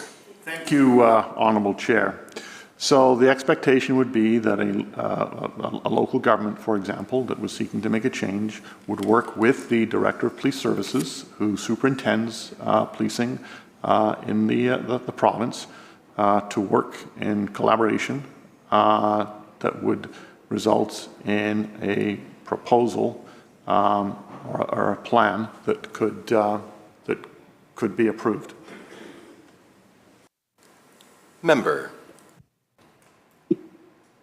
Thank you, Mr. Chair. The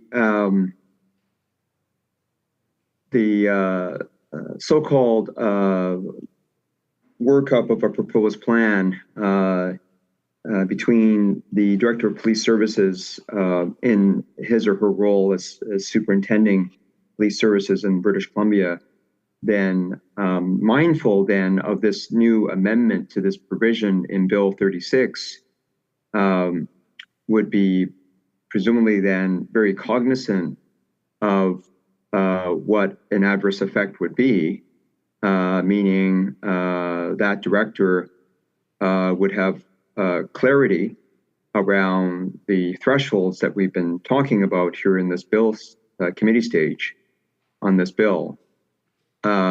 So both in this new provision that's being added, but also, of course, to the existing provisions under Section 2 and Section 15.1.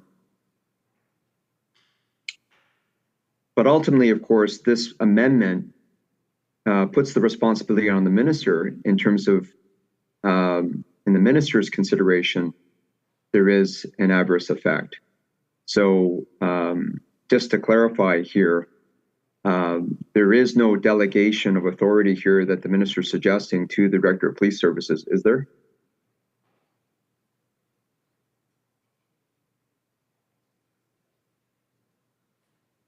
Minister. Thank you, Honourable Chair. I have not suggested there's a delegation, and there is no delegation of authority. Member. Thank you, Mr. Chair. So as the Director of Police Services works up what is the proposed means by which the municipality wishes for consideration as they're building this up. What are the checkpoints with the minister under this act to review what is being proposed? Is it after the proposed means has been provided, or is it any point in between as it's being conceptualized?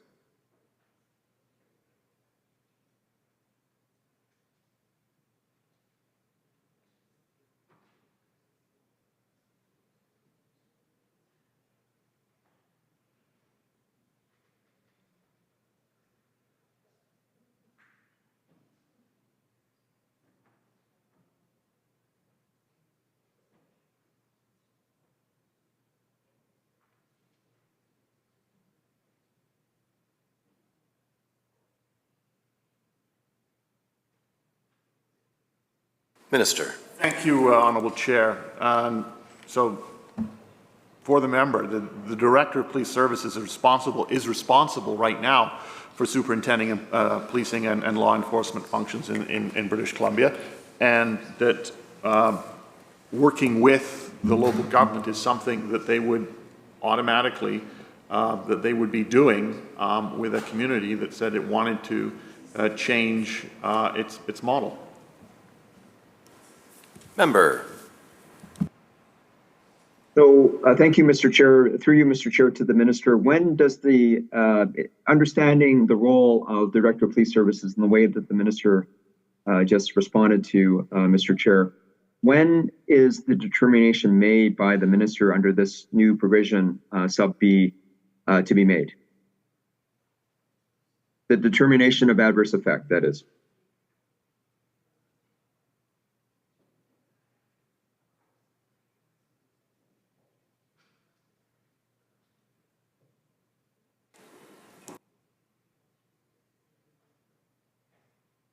Minister. Thank you, Honourable Chair. So it would be after receiving a request under subsection 1, the Minister would get that, whatever the Director of Police Services has to say, who would also have reviewed all the information under subsection 3.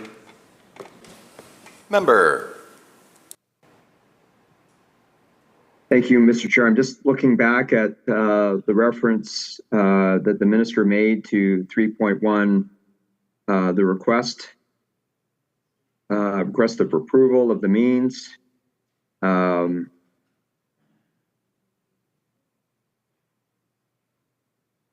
So I guess this is, Mr. Chair, what I'm wondering about is if the Director of Police Services is working with the municipality and giving the feedback in his or her role as superintendent, and that is occurring while the proposal is being formulated by the municipality, then at what point,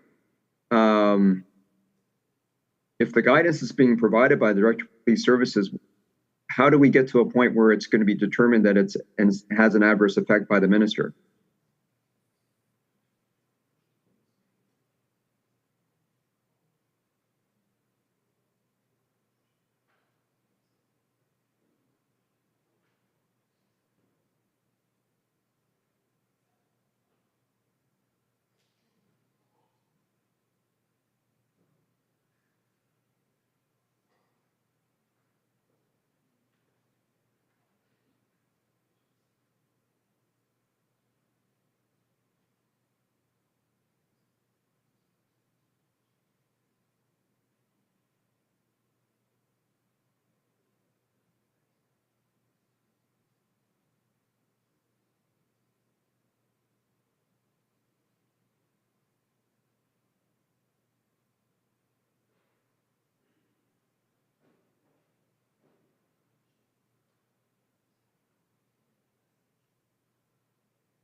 Minister. Thank you, Honourable Chair.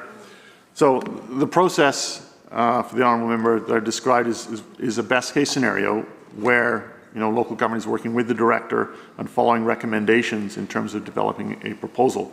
But they could just as easily submit a proposal without following directions. They could choose to ignore directions or to not even work with the Director of Police Services.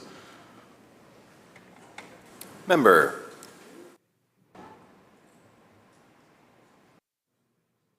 Thank you, Mr. Chair, for that response, and I'm sure that that may invite further comment from the member from Prince George Mackenzie or the member from Surrey South, who have a good appreciation for the role of the Director of Police Services in terms of the duties and responsibilities.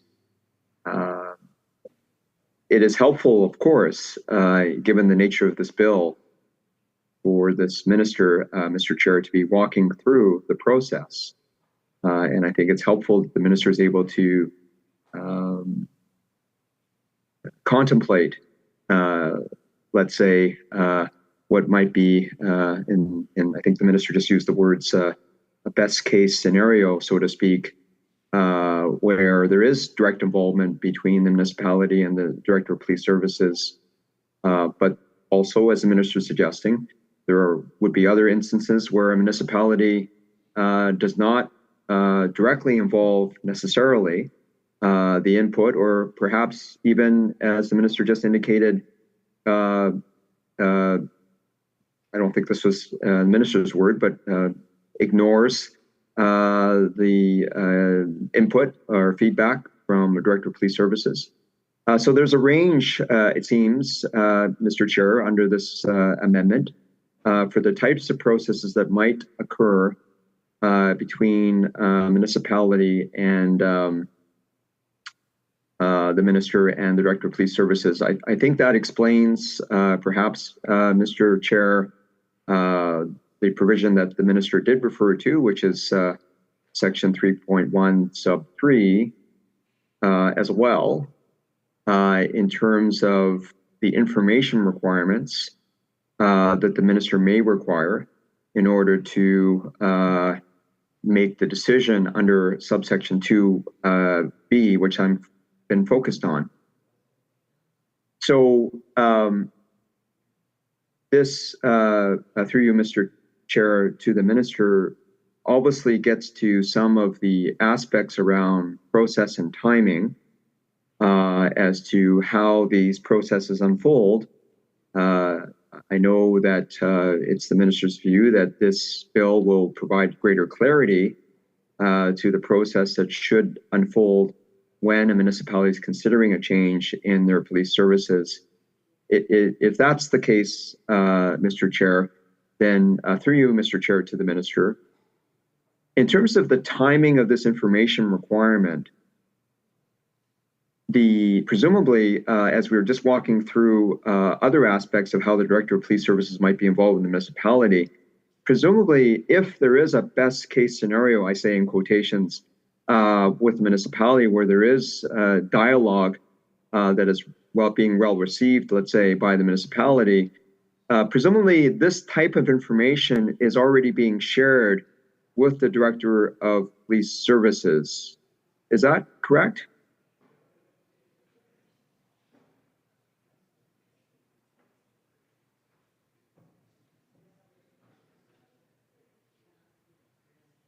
Minister.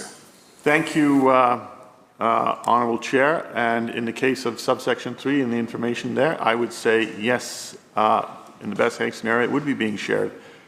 And with that, Honourable Chair, noting the hour, I move the committee rise, report progress, and ask leave to sit again.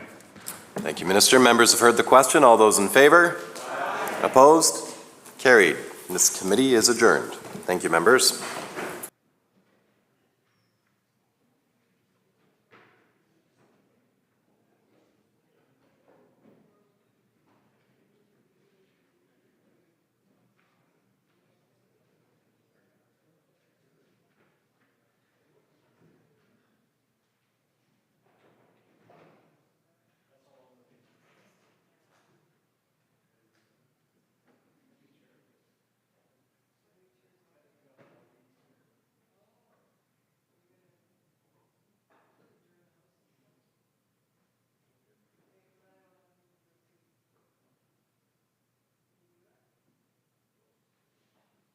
Committee Chair. Thank you, Honourable Speaker. Committee reports progress on Bill 36 and seeks leave to sit again. When shall the committee sit again, Government House Leader? Next sitting. So ordered. Committee Chair.